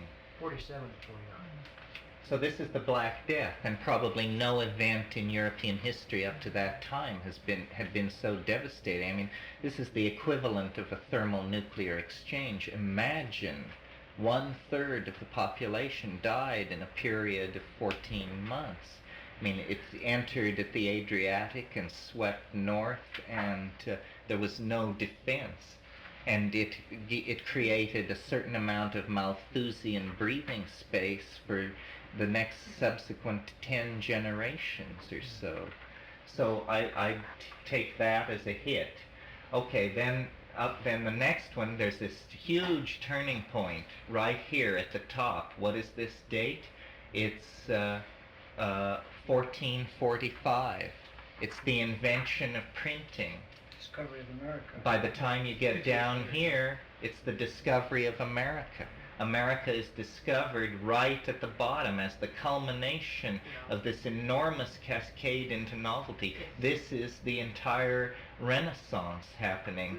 The Portuguese, the Spanish, Italians are sweeping around Africa at that point too. They're going around heading toward India and China, so it's the beginning of a major exploration movement. That's right. The laws of perspective are being discovered. Michelangelo is working. Gutenberg here. Columbus here. The whole totality of the Italian Renaissance. And then the consolidation, the empire building of the mercantile period of the 18th century or of the late 16th century. This steep stab here is with Newton at the bottom of it. This inset into the mountain, this nick in the mountain has Newton nestled in there. Up here is the turning point at about 1725 or so. This is the flowering of the European Enlightenment, the invention of modern times, the invention of empiricism, the refinement of the scientific method, the clarification of the principles of mechanics, Rousseau, Voltaire, so forth and so on. And then this is the early, we looked at this before in detail. This is the American Revolution, the French Revolution, the Napoleonic Wars, the Civil War. Let's contract again. This seems to me a very odd intellectual artifact. It's hard to see how anyone could ever come up with this. If I had not been told it by this interior voice, I don't see how anybody could sit down and figure this out. It has an altogether completed feeling about it that's very odd. It's not like something, it's hard to figure how anybody could have ever come up with the initial set of premises and had the tenacity to go so far as to check them. It's almost like an Ouroboros. It seems to have no point of origin. The whole thing is just all together and finished. Well, working with the I Ching, though, wouldn't that seem like that would get you to start thinking that if you're dealing with a oracle that talks about where we are in the cycle, that maybe you would start getting the idea of wanting the big picture. You want to see what the cycle looks like. Is that kind of the direction that you went in? Yeah, but even the Taoists never suggested that the Tao could be drawn as a line graph. Why not? Well, that's my question. It seems This is the only thing of its type in, the only science out of that early time, the only predictive thing. And you mean I Ching? I Ching. And see, my own guess in answer to what how did they hit on this? All I can think of out of the sources I read is they started observing patterns in Chinese village life, and they also started observing, and then the people, one of them, it was the King Wen or the Duke of Chu, was in prison. Right. Yeah, right. And, King Wen. and in prison, he's deposed, he's a leader, he's got that time to think about how he should have done it if he'd done it right. He's got a chance to puzzle over all that stuff. And you've got this pattern through history of these activists, leaders, forced either by sickness or imprisonment or something to fall back upon themselves and try to understand the pattern of things. Machiavelli was doing it and so on. And I think it was just one of those supreme times in human history when he takes all the earlier village wisdom and sits there and together. Keeps diddling it around and... Well, I basically agree with you. I mean, I think that the real question, first of all, the question is this working? Well, then if you get past that and you decide it is working, then you really have a problem, because the question is, how does it work?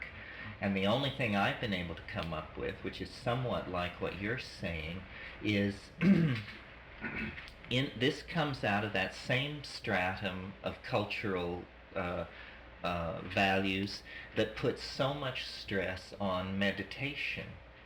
And I think that they observed in deep meditation. You say it was the patterns of village life. I would say it was the patterns of neurological functioning observed in very deep states of meditation. They were looking into their minds and seeing multiplicity, flux, memories, hallucinations, anticipations, and then because they were of such an intellectual tenacity, they noticed that there was not an infinite number of these things, that they were somehow a finite set of elements.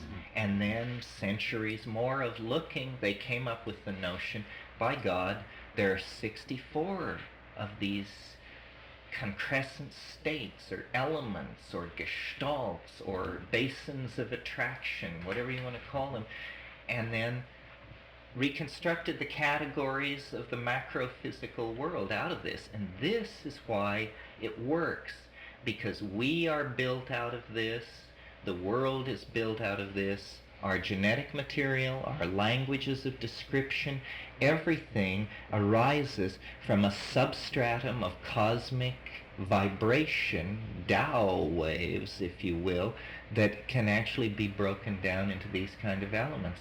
If something like this were true, it would throw open the gates on a kind of science that we can barely conceive of. But see, the chief science that is on this track is general systems theory. Oh, I agree. Because on level after level after level, they find the same dynamics, the same elements, the same dynamics, pattern, level after level after level after level. Science, resists that. They all try to stay to their level. General systems theorists, this book by Jim Miller, Living Systems, beautiful portrayal of this, and that's what they intuited, and they got hold of part of it rationally, that level by level thing, but they went one step farther. They reduced it to the 64 things. See, this to me is part of the fascination of Rian's book. The typical relativistically oriented science or pseudoscientist of today says, oh, it can't, see, she's saying there are two models. There are only two models underlying everything. It's either a dominator model or a partnership model.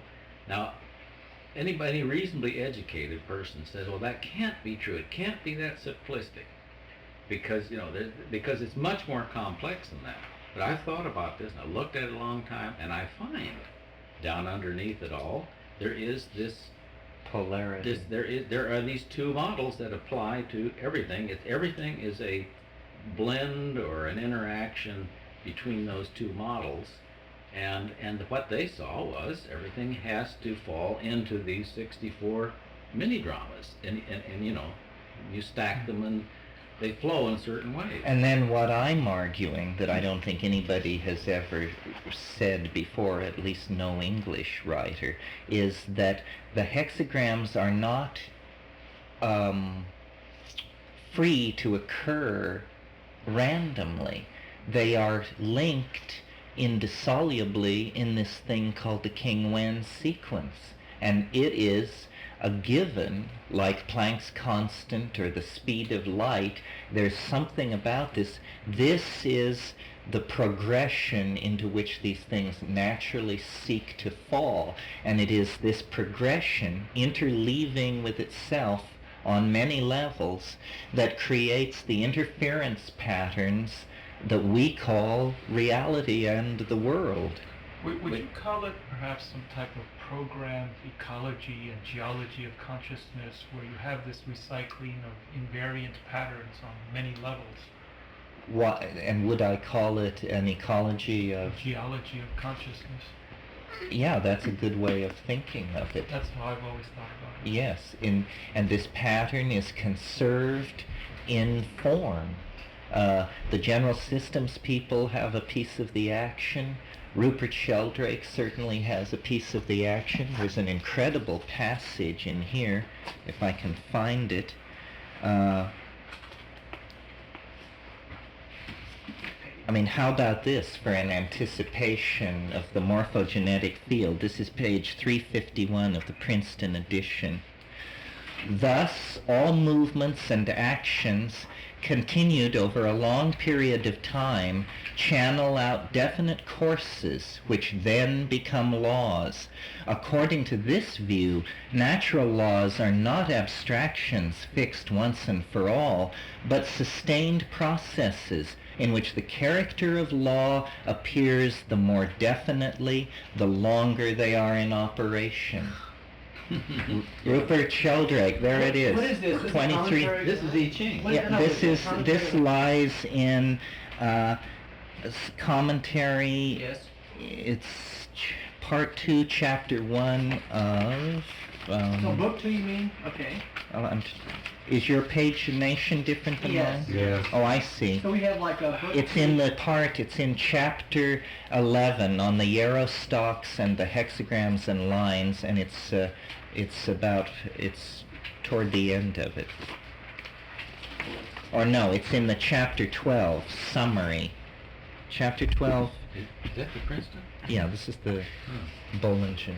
A couple That's it. pages Let's later, see. it looks like it's a couple pages later than So that's as clear a statement of the theory of morphogenetic fields as anything in Sheldrake, actually.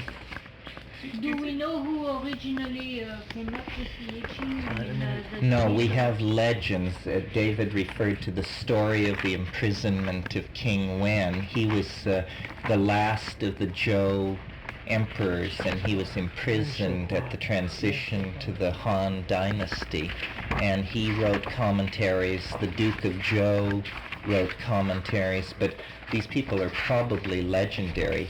Credit for the King Wen sequence is given to Fu Si, who is so old and so in the past that he's ordinarily drawn as a head emerging from a boulder with a tree growing out of it. So this guy was no ordinary person, clearly. I missed that, Terence, please. Fu Si Yes. is classically depicted as a boulder with a head with a tree growing out of the head. Great. So he's the legendary founder of all this. Can I ask you a really dumb question? Sure. Because it really sunk in on me. In other words, what you're saying, and this is mind-blowing to me. Up to now, I've thought of I Ching as, you detect, you say, I'm in fire in the lake, with its implications. But what you're saying is that you say, I'm in fire in the lake, and then you look at the King Wen sequence, and you get a sort of a idea of what's coming up. That's Hexagram right. by hexagram by hexagram, no kidding. That's right. And in the second Lord. part of the I Ching, in the Bollingen edition, it actually quotes an ancient text called The Sequence that always attempts to explain how you go from one to the other. One of the interesting things I noticed, remember how when I showed you how we make the original small graph, I said that the hexagrams line up across from each other so that they always sum to 64? So it was 62 and 2, 61 and 3.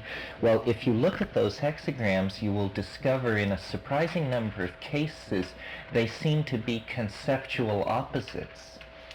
Even through the layers and layers of translation, you will get conceptual opposites a surprising number of times. So perhaps that was the raison d'etre. They were always working with this classical alchemical idea of the union of opposites. I think this is a magical book. One of the most, here, let me see it for just a minute. One of the most amazing things, let me read you the end of the I Ching. If I can find it here.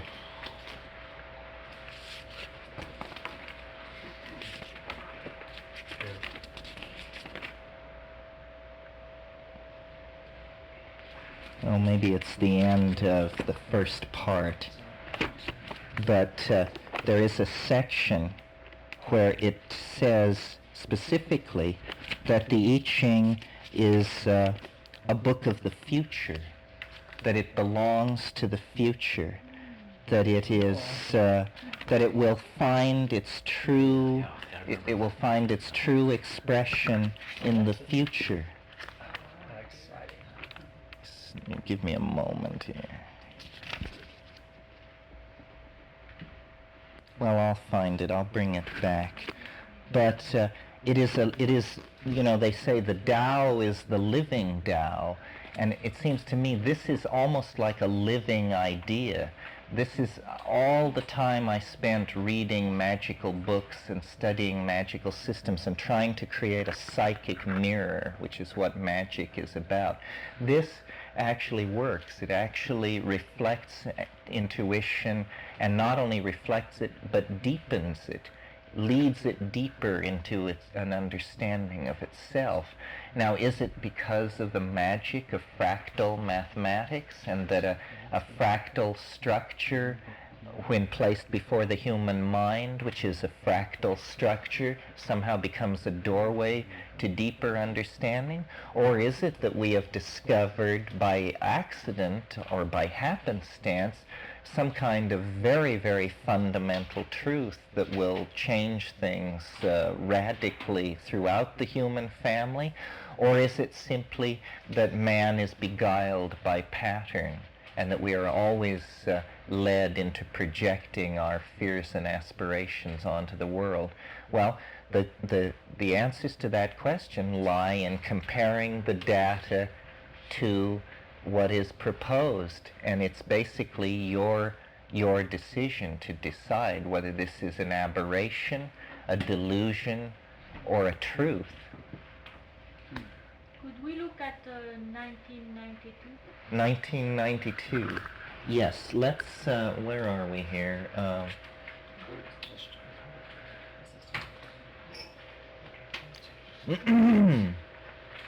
We'll look at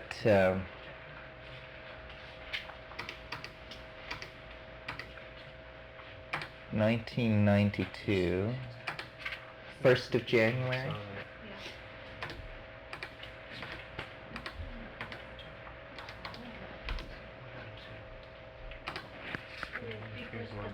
Let's look at it on a scale of 20, 92, 30 years. Let's see.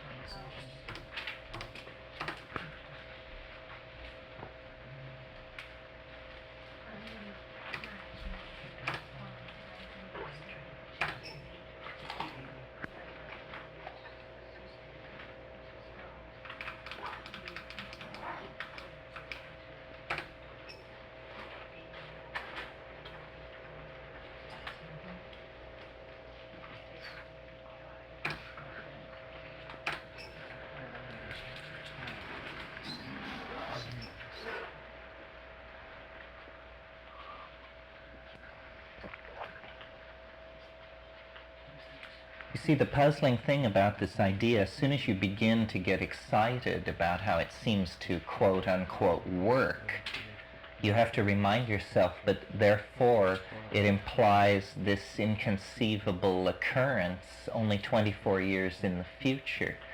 So it sets up a kind of cognitive dissonance. How can it be? It generates such a perfect model of things given one entirely outlandish premise, which is that the history of this planet rotates around a point only 24 years in the future. So holding this simultaneously in your mind with all this other stuff, very interesting as a heuristic device, if nothing else. Okay, this is we're looking at 1995 on a scale of 30 years. And let's see, where are we? We're right here. You were in 92, right? 92 is... I'm sorry, 92. It's on 92. It's the bottom of a process that we've been moving into from a long time, and we're currently right here. Here, let's contract it. Wow, so 4 years from now, does something happen in that 92, or are you just... Well, yeah, anyone who was with the harmonic convergence, Yes. there was the Maya calendar. 1987 was, the major date, and Yes. 5 years of rather chaotic times. Yes. and 92 would be starting a more of a peaceful period, which Those are the common kind of market. the That's dénouement right. Also That's what? the common market will become a single economy in 92. The U.S. will have an election.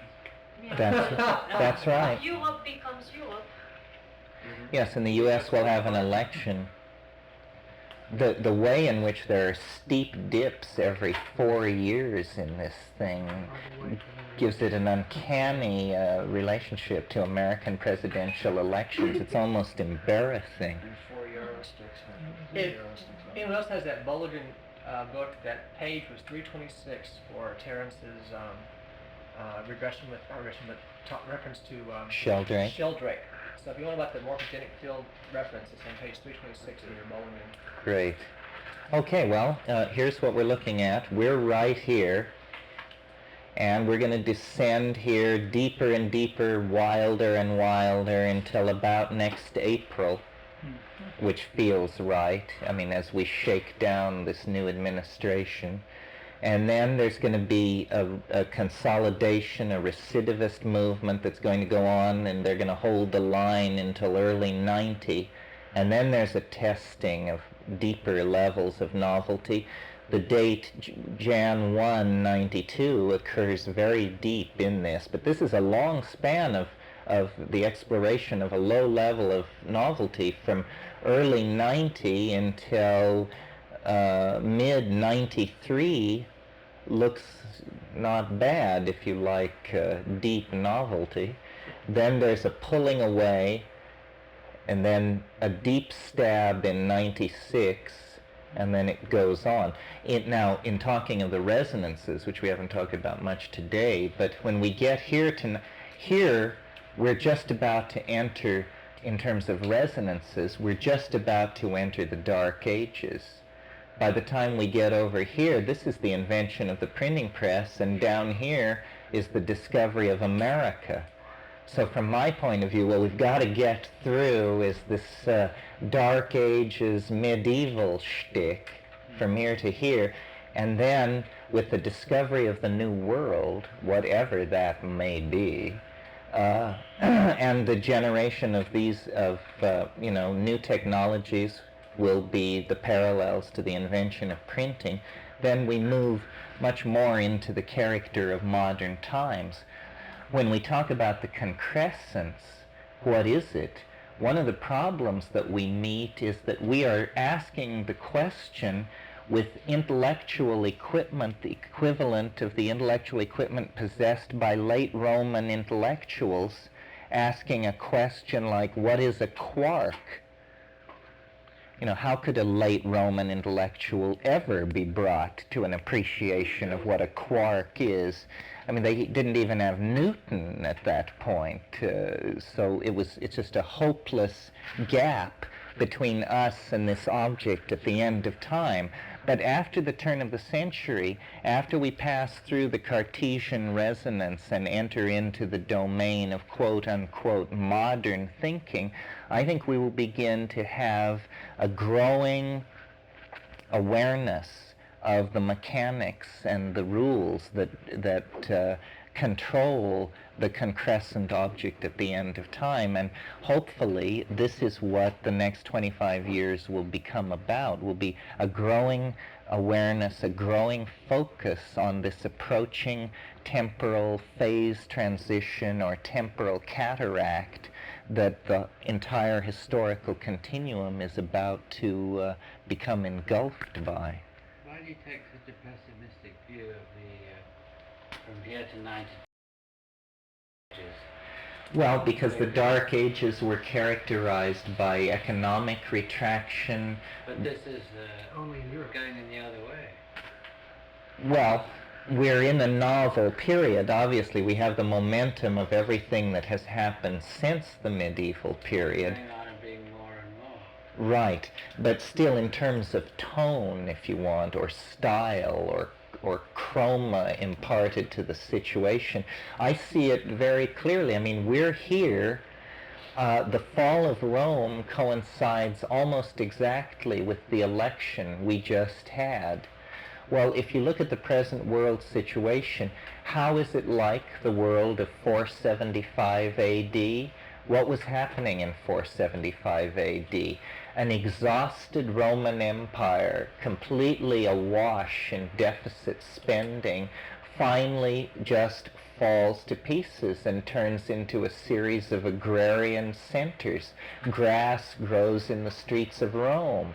What is happening at the same time in the East? The Byzantine civilization is getting rolling under Justinian and Theodora and those people. The Admiral Belisarius is creating a world of conquests for the Byzantine emperors. This is Gorbachev, the great loosening in the East. He is the new Justinian, even as Ronald Reagan is our Augustulus Romulus. And so there is, but it's not on the scale that it happened back then. By 1992, this economic retraction that is the ghost of the Dark Ages will be behind us, and we will be pointing her. But I see, the consolidation of the religious right is probably something we're going to have to put up with through the next 5 or 6 years. They are going to create an analog to the medieval eschaton, but thankfully it will be short-lived and give way to a new era of rationalism, skepticism, empiricism, and that sort of thing, in the same way that the Middle Ages gave way to the Renaissance and the Enlightenment. This, for me, is the magic decoding device for understanding style, the movement of hemlines and art movements and media themes. It's picking up on these unconscious resonances flashing by in the stream of Tao. Well, let's break for lunch. Pardon me? Oh, you want to print this? Okay, well here, no. Since we're knocking off, we'll print this baby, and when we come back, perhaps we could use I Ching to look into that obscure future. It is the best lens we have, the best well, let's telescope do we that. have. When we come back at 4 o'clock, we'll open the I Ching we'll open the meeting by throwing the I Ching and inquiring the nature of the post-wave condition. You're very patient and mad people to be even putting up with this. Peter, it didn't print for some reason. I'll just leave this on. Your printer is jammed. It's jammed? How do you know? Yeah, software and TAO open on. Oh, wait a minute. I could not explain it to you in a way that you could, I think. How come that light is still on? It's off. Oh, now it's doing it. It just had some weird... yeah, 4 here. And David will be leaving at noon, so say goodbye to him. Thank you very much for coming down. Thank you.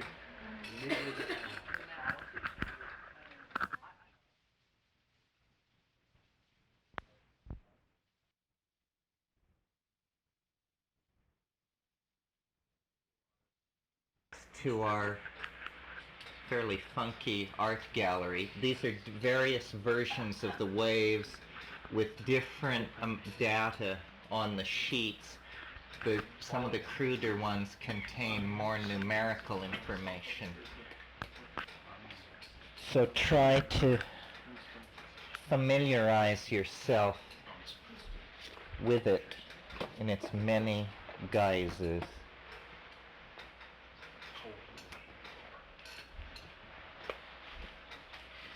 Well, before we get started and off into this, are there questions left over from this morning? Or does anybody feel that they have something they want to say? A compliant bunch. Other than the book, The Invisible Landscape, is there a copy of that orange chart Even where can you get a copy of that orange chart? Or a T-shirt. That in effect is your life. Yes, that's it. No, there is an article that appeared in an issue of Revision. I think the Winter '88 issue of Revision, or the Winter '87 issue of Revision, has an article by me called Temporal Resonance. And it discusses the theory, and a lot of these waves are printed there. I'll look for that. I may have it and we can Xerox it. We could But Xerox. I think there's a Xerox machine in the office that can blow up, and I don't know how willing you are to. Oh, I'm perfectly willing. If we could Xerox this, that would be fine. I'll give it a try. That's everybody's life, actually. That's right. I have versions I haven't shown you that might Xerox more cleanly than this. Ones that aren't on this fine grid, but are just the waves standing alone against a very large grid. That's really literally everybody's life. We're all different places on it. Different Yeah, places on but it. That's it. We're all different places on it. Everybody's on it. One way of thinking about the Tao is the path, Yeah. and we're all somewhere different on that path. Do some people do it backwards? Do some people do it backwards? I don't know. Sometimes I think I do I it get that. backwards. Terence, what's your optimal scenario for how this particular thing could, best serve humanity? It's a pretty broad question. How could this idea best serve humanity? Yes. Well, I don't know if we're ready to pose that question. To my mind, the first question is, how true is this? Or can that question even be asked? Is this in some kind of category where you no longer ask, is it true or false? But I'm trained to be very interested in this question, is it so or not? Some people say, no, well, that's a bring down. It doesn't matter whether it's so or not. It's just, it sort of is, or it sort of isn't. But we need some way of verifying how true it is. And then if it turns out, and this may be the case, it may turn out that we can't really answer this question, how true is it? It's sort of like quantum physics. How true is that? I mean, you have you have predictive capacity. We predict where the novel event system is going to emerge, and if it seems to emerge then I guess we have to accept the thing as provisionally true. If somebody believed in this, in a society of people who believed in it, the future would undergo a weird kind of transformation. It would not exist in quite the same way. The people say the Hopi have no word, no past or future tense, or they say all kinds of things about the Hopi. Who knows? But imagine that the Hopi had no past or future tense. Well, this is something like that. This is imagining a new cultural model coming into being that would overcome the very old assumption that the future is ahead of us, the past is behind us, the now is now, and we're moving from a set of fading memories into an unknown something, and this is the experience called life. It's interesting that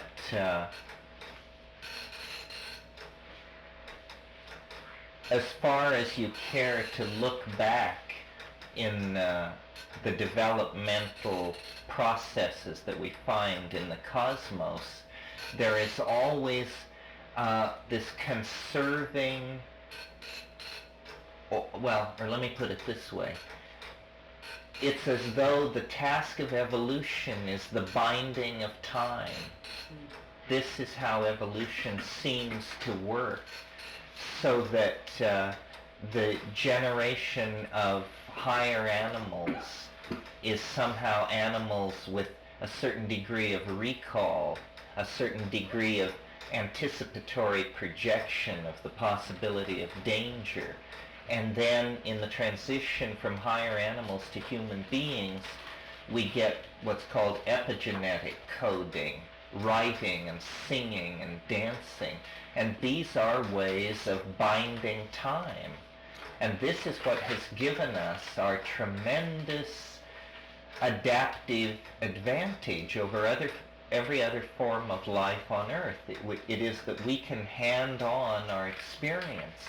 We, in a sense, the past does not die away for us. It lives on in memory. And in a sense, by the fact that the past lives on in memory, we are able to form extremely complex models of the future, much more complex models than any animal can. The task of science and culture seems to be more and more to claim control of the temporal dimension, to build bigger and bigger databases with faster and faster recall, with more and more information, not only printed information, now visual information. In a sense, what this is doing is it's pouring the unconscious of the race into a dimension of electronic preservation that is like saving the past from extinction. But doesn't that cause a noise problem? And ultimately we may have to create something society has never created, a semantic minor. Well, it does create a noise problem because we have this tremendous accumulation and pile-up of data in the historical context. But also, hopefully, we have the technologies to sort through this data. So what it allows is more and more sophisticated modeling. And these models then become like the guiding images of society. So what is really happening is that we are, in some way, which it is our challenge to understand, changing into hyperdimensional creatures. We are changing from three-dimensional monkeys with an audio language into hyperdimensional creatures of information that live in a kind of atemporal coral reef of electronic sustenance. We are, in fact, then becoming more like the image we have of our souls than the image we have of our bodies. We are following the tack into realizing the self-image of ourselves that is carried in our imagination. This is the thing. The cultural phase space that we seem to be moving into is the imagination. This thing, which I've called somewhat tongue-in-cheek an analogical engine, is in fact an analogical engine. What does that mean? Well, it's not clear exactly. It's the kind of engine you need to power a vehicle that moves through the imagination, rather than an internal combustion engine which pushes you through three-dimensional space, or a space warp which warps you through the universe. What we're talking about here is transcending the dualism of inside and outside, and within the domain of culture, erecting an opportunity of perfect self-reflection. Yeah. We still seem to have these.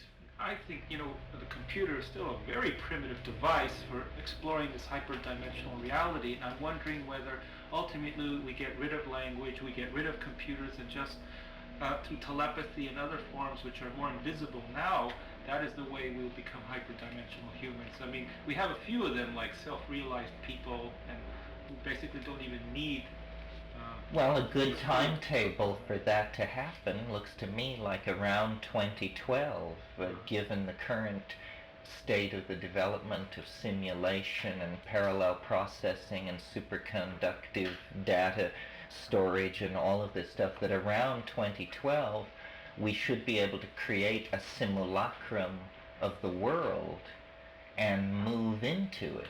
This seems to be our only option, to create cyberspace, to create a new cultural dimension into which we can insert ourselves and be more at home. This is what I think it means that when the wave runs off the scale, it means that we are no longer confinable in the three-dimensional world of space and time. We wouldn't need this basically. This Yes, it will be chart. over. This is a picture of history, and apparently history ends at dawn on the 22nd of December 2012, and then a new modality of a new ontological basis of reality is established. I know that this sounds bizarre, but no less a person than Alfred North Whitehead suggested that there may be what he called cosmic epochs, and at the close of a cosmic epoch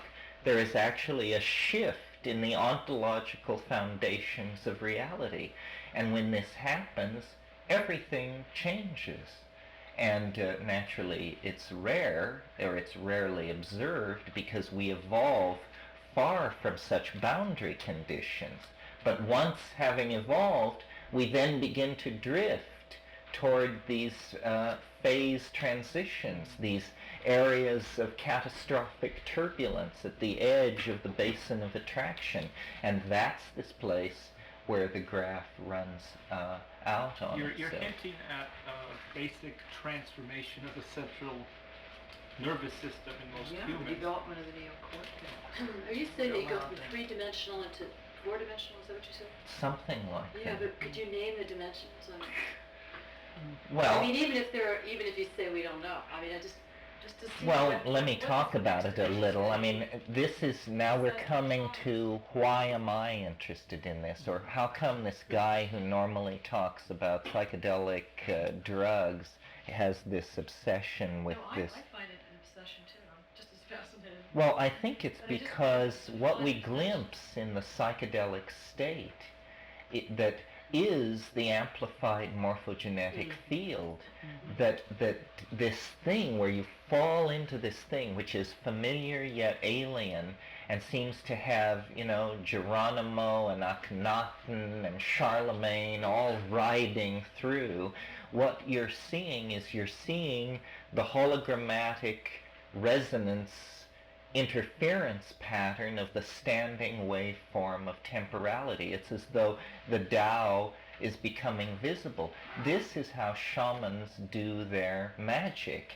They manifest the eschatonic module, and it has all information in it. James Joyce says all space in a nutshell. And you can tune this thing. Have you ever seen these ivory Chinese balls where one is free to rotate inside another? Well, all time becomes visible as a kind of audio hologram that you then can look into and extract information from. This is what the high shamanism was about. And when we take trips into the psychedelic dimension, once the personalistic material is burned away, once you're dealing with the pure content of the field into which you are penetrating, what you see is some kind of distorted image of this holon. This, and by holon I mean this fractal unit, this unitary particle. Leibniz had this idea. He called it the monad. Some people give Leibniz credit for inventing the smallest form of God. He said that the universe was filled with monads. They were packed elbow to elbow and extended infinitely in all directions, and each one had the totality of the universe in it, embedded in it. This is the first use in philosophy of a fractal matrix. Well, the only difference between one monad and another was its angle of regarding all the other monads. In the same way that inside this room, Do you know how many points of view there are in this room? There's an infinite number of points of view. And we each happen at this moment to be occupying a few of them. And as we move, we occupy others. But no photon which falls on my eye falls on your eye.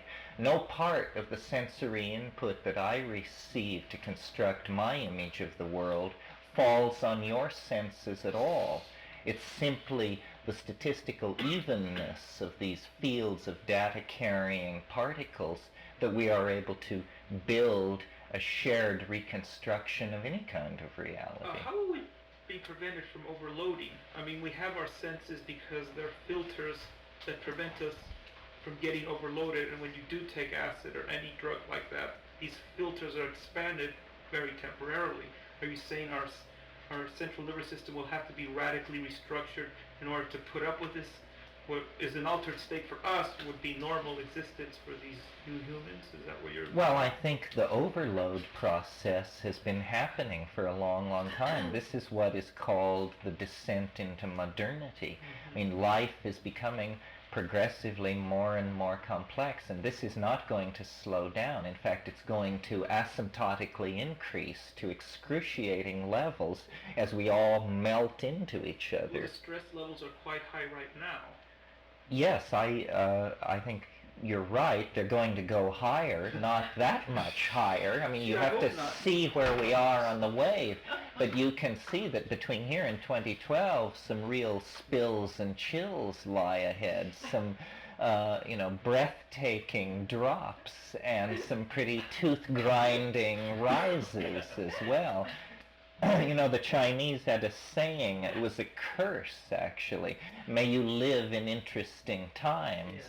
I think this is probably why those guys lived so far back on the slopes of the wave.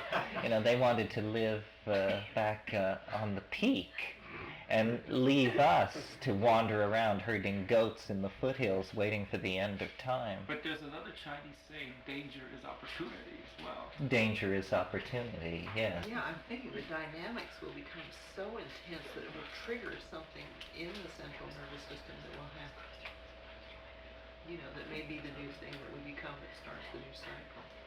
Yeah, as I wasn't going to talk about this afternoon, but since we're sort of sliding toward it, let me share with you my notion about how this relates to psychedelics on a nitty-gritty level and what is actually going on. We keep trying to produce explanations for the presence of self and world, so here's another one which addresses a different set of operational parameters. As you know, hallucinogens are pseudo-neurotransmitters, and they do their work by displacing ordinary neurotransmitters in the synaptic cleft.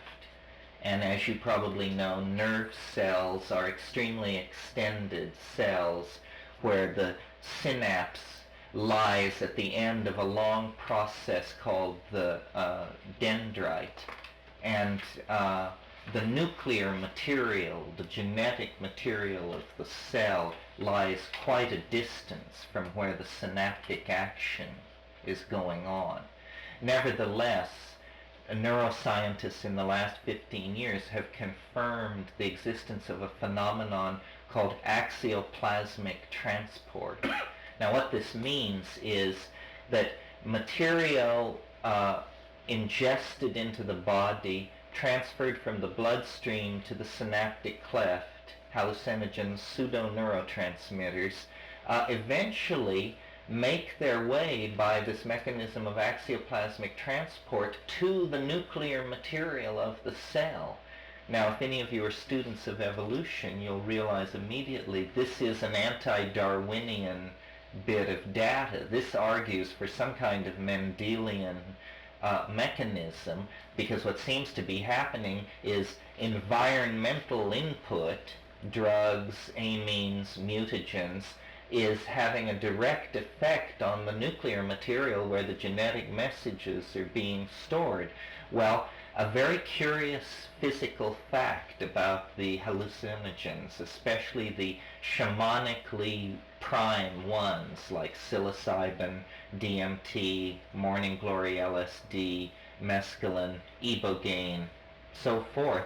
A curious thing about these molecules is that they are planar.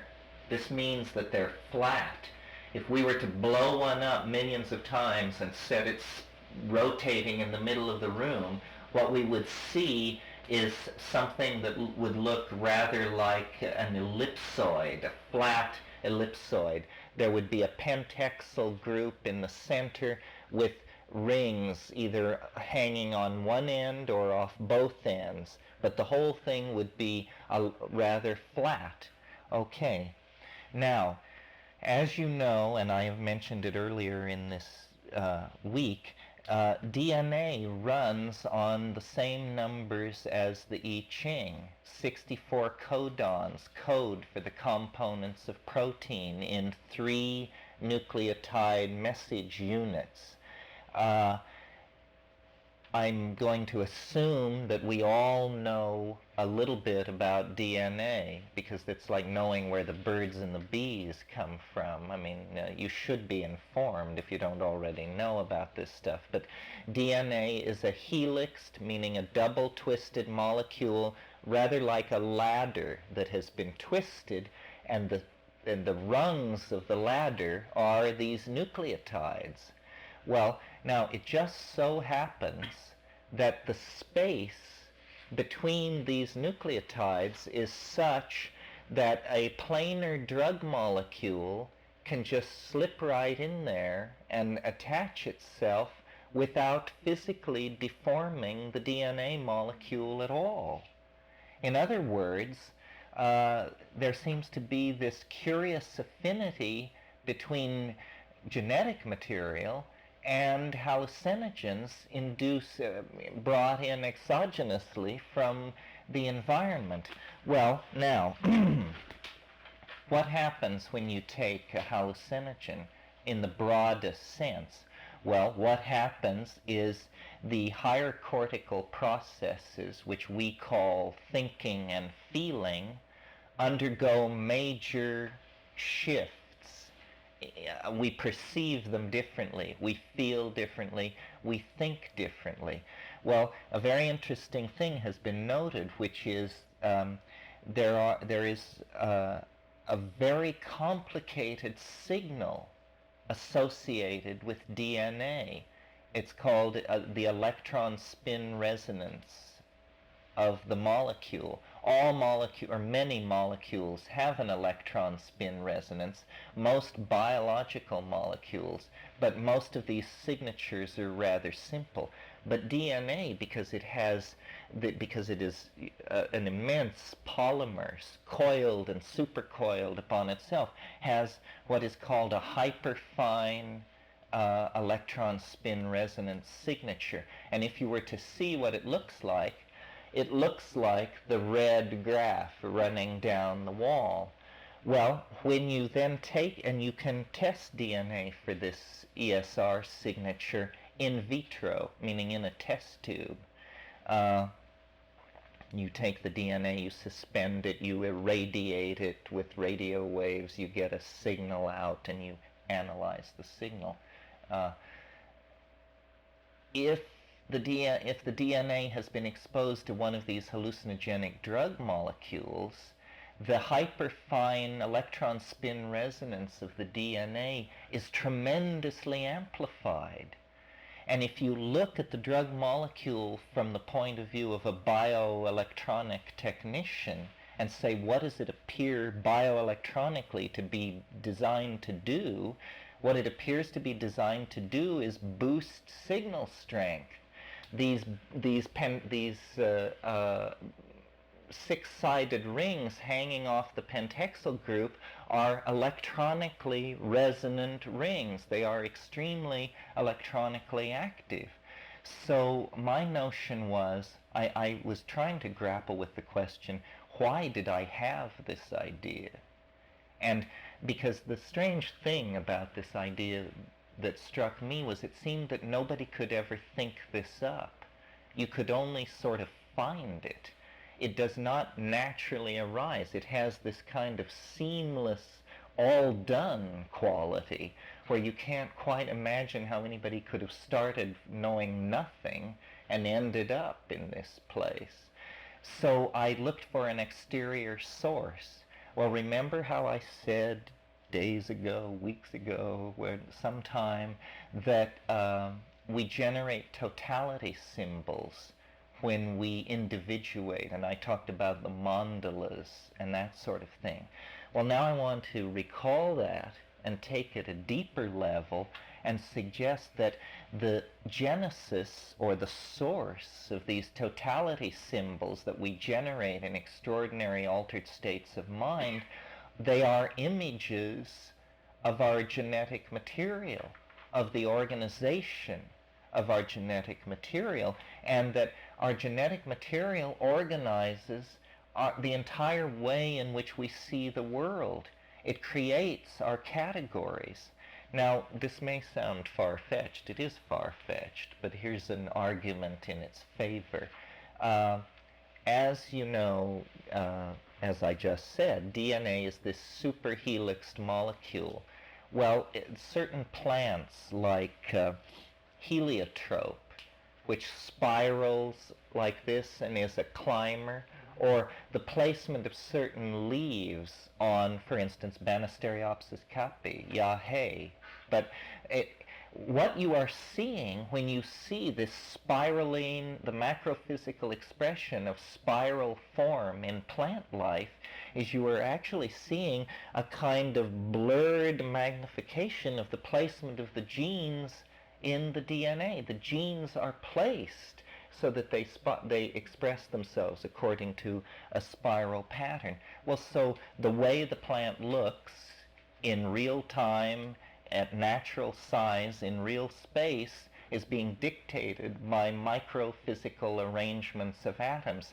Might it not be that the apparent disordered nature of the world is merely because of our state, our perspective on it, and that actually the genetic material is creating our bodies, our categories, and our world, and the world of all the plant life and stuff in it? Well, then this begins to explain how the I Ching works.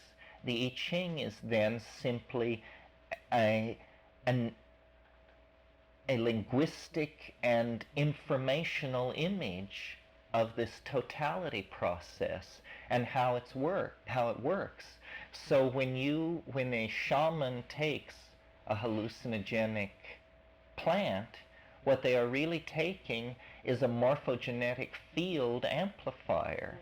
And what the morphogenetic field amplifier is amplifying is the structural tensions and connections within this superhelixed macromolecule that is undergoing all kinds of bioelectronic conformational changes at a very, very microscopic level. I think that something like this is what is going on, and so this realm into which shamans go is neither the future nor the past nor some other dimension. It is rather a sensitivity to this amplified waveform of the Tao, and to the degree that we can amplify this thing and describe it, we will begin to get a fourth dimensional model of our world. It is it's as though we're coming upon some kind of quantized potential leap in our epistemic capacity to define reality, and that with the kind of general systems talk that David was doing, and with this kind of thing, and with the catastrophe theories of Abraham and Shaw, and with the fractals of Peitkin and Mandelbrot, we're reaching toward more powerful totality symbols than we've ever had before. And the shamanism is the anticipation of it, and the psychedelic experience is the felt presence of it. Yes. So do you feel in your own life that with your ET theory of the mushroom, that the transcendental object is communicating its presence through you, and that would account for your coming in contact with this at this time? That the transcendental object is communicating itself through me. Well, I think it communicates itself through everything. That all mystics, all artists, all poets are glimpsing skewed versions of this thing. That's why all these systems have weird congruencies with each other. Why the Kabbalah has 32 paths and this thing has 32 pairs of hexagrams. Why these numbers like 8 and 4 and 64 keep recurring. I asked the Logos why, because when it began rolling, it got rolling. There was a great deal of progress made early. And it said, go buy graph paper. Now map the first order of difference. And at that time, I thought it was an extraterrestrial. I thought that and I'm not sure yet. I mean, my opinions vacillate on this because I don't think, unless you have encountered how weird this domain is, where all this stuff is coming from, you can't imagine how hard it is to keep your cool and to keep from leaping to conclusions. So at one time I thought it was an extraterrestrial in another dimension, and that this thing, which is so pretty demanding and complicated, is actually the simplest word, if you will, that can be spoken by this hyperdimensional informational creature. In other words, this is a handshake. It's hello. It's a complete hyperdimensional model of time in our universe. It's the simplest thing they could think of to say, and yet, it's totally at the edge of our cognitive machinery to be able to assimilate it. It's the most condescending effort they could make is to drop this thing in our lap, which is this tremendously demanding intellectual object, which, if we could but understand it, seems to throw open the doorway to great opportunity. This may still be true. I don't understand I mean, I've answered many questions in my own mind, but I haven't answered the question, what are these hallucinogenic chemicals doing in the environment? I mean, I understand what they're doing for human beings. They're allowing us to explore our linguistic ability, our sexual self-images, our energy states, this kind of thing. But what are they doing in these plants? Some of these hallucinogenic plants are shunting up to 20% of the total energy economy of the plant is being shunted into the production and maintenance of stores of exotic chemicals that just seem to sit there. Well, I've come to believe that it must be that this is some kind of control system, interspecies control system, and that the Gaian partnership of Rian Eisler was a state of society only maintainable by frequent recourse to psychedelic substances, which maintained the connection with the Gaian central processing unit. In other words, that the orders from the planet were transmitted through the trance states that involved the dissolving of the ego. And when institutions arose which outlawed these trance states, it took more and more decision-making responsibility upon ourselves, and we fucked up more and more and more and made more and more bad decisions until we finally arrive at the present situation. But now, why at this time somebody should discover this? I asked the mushroom extraterrestrial overmind why I should be the one to figure this out? And the answer was very simple. You're the first person we've ever met who had all the stuff in their head. Meaning, you know what the I Ching is, you know how to make a horizontal graph, you are able to count, you can hold a pencil, you will do. And that was why. But up to that point, there had only been Amazonian Indians and stuff like that, and they didn't know anything about horizontal graphs or the I Ching. So it was simply somebody wandered into their net who had the requisite stuff in their head. And they said, okay, you have the stuff in your head. Now here's what you do with it.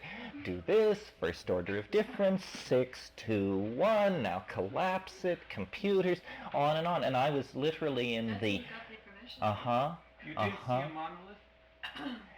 My brother saw the monolith. Do you think what happened to Dennis kind of blew a hole into that dimension? Because you were not taking it at the time, you were taking this information. Well, what he said, Kathleen's question goes to the events which are described in True Hallucinations. You see, my brother, Dennis, has a whole different piece of the puzzle. His piece of the puzzle is he had this theory that these drug molecules translocated, or the technical term is intercalated, that these drug molecules intercalated into DNA. He also had the theory that DNA was a room temperature superconductor. This was in 1971 when physics denied that a room temperature superconductor was possible.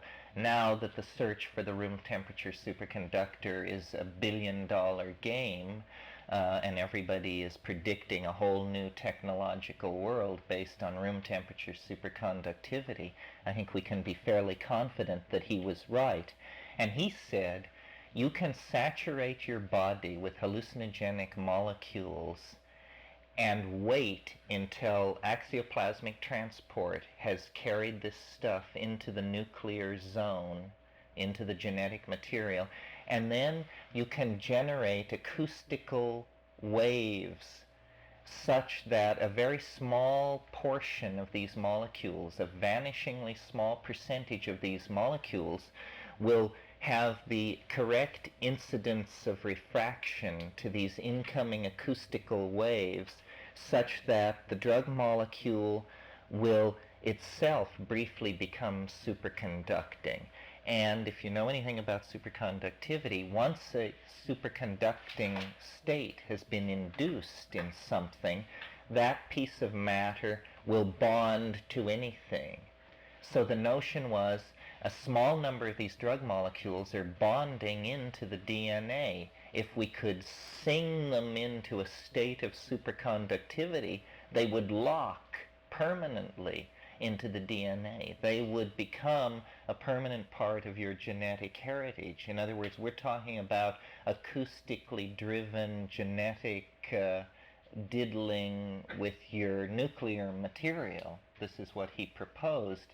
And then he did it. And he had made a number of predictions about what would happen when he did this. He thought that the DNA would undergo a process which only he could conceive or understand, called hypercarbylation, that would cause it to appear outside your body as the spinning marble held in the hand in the Confucian commentary on the hexagram thunder. And I was very game to let the process be played out because I felt either that probably nothing would happen, that this was such a bizarre idea that you could sing these drug molecules into a permanent bond state superconductively in your nuclear material, that why not make the attempt? Well, what happened was he made the attempt and flipped.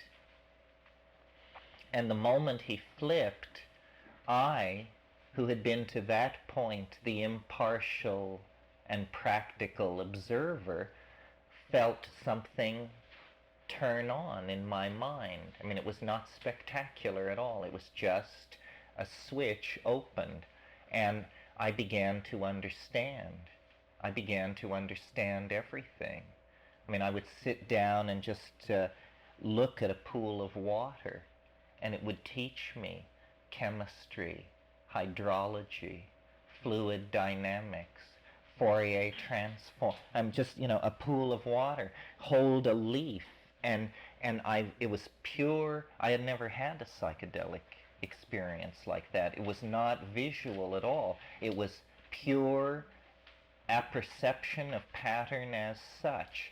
Recall Whitehead's definition of understanding. And it was so different from my ordinary thought processes that I couldn't, and I wasn't taking mushrooms by this time. I mean, we were coming away from all synthetic, all ingestion, and this thing was just hour by hour growing stronger, not threatening. It was the Tao. It was appropriate behavior. I mean, I would squat down on the ground and stare off into space, and unconsciously my hands would assemble piles of sticks into little potential fires. Gnosis was just flowing out of me into the world. In other words, I had become like a loci of organizational intentionality. And it was really weird.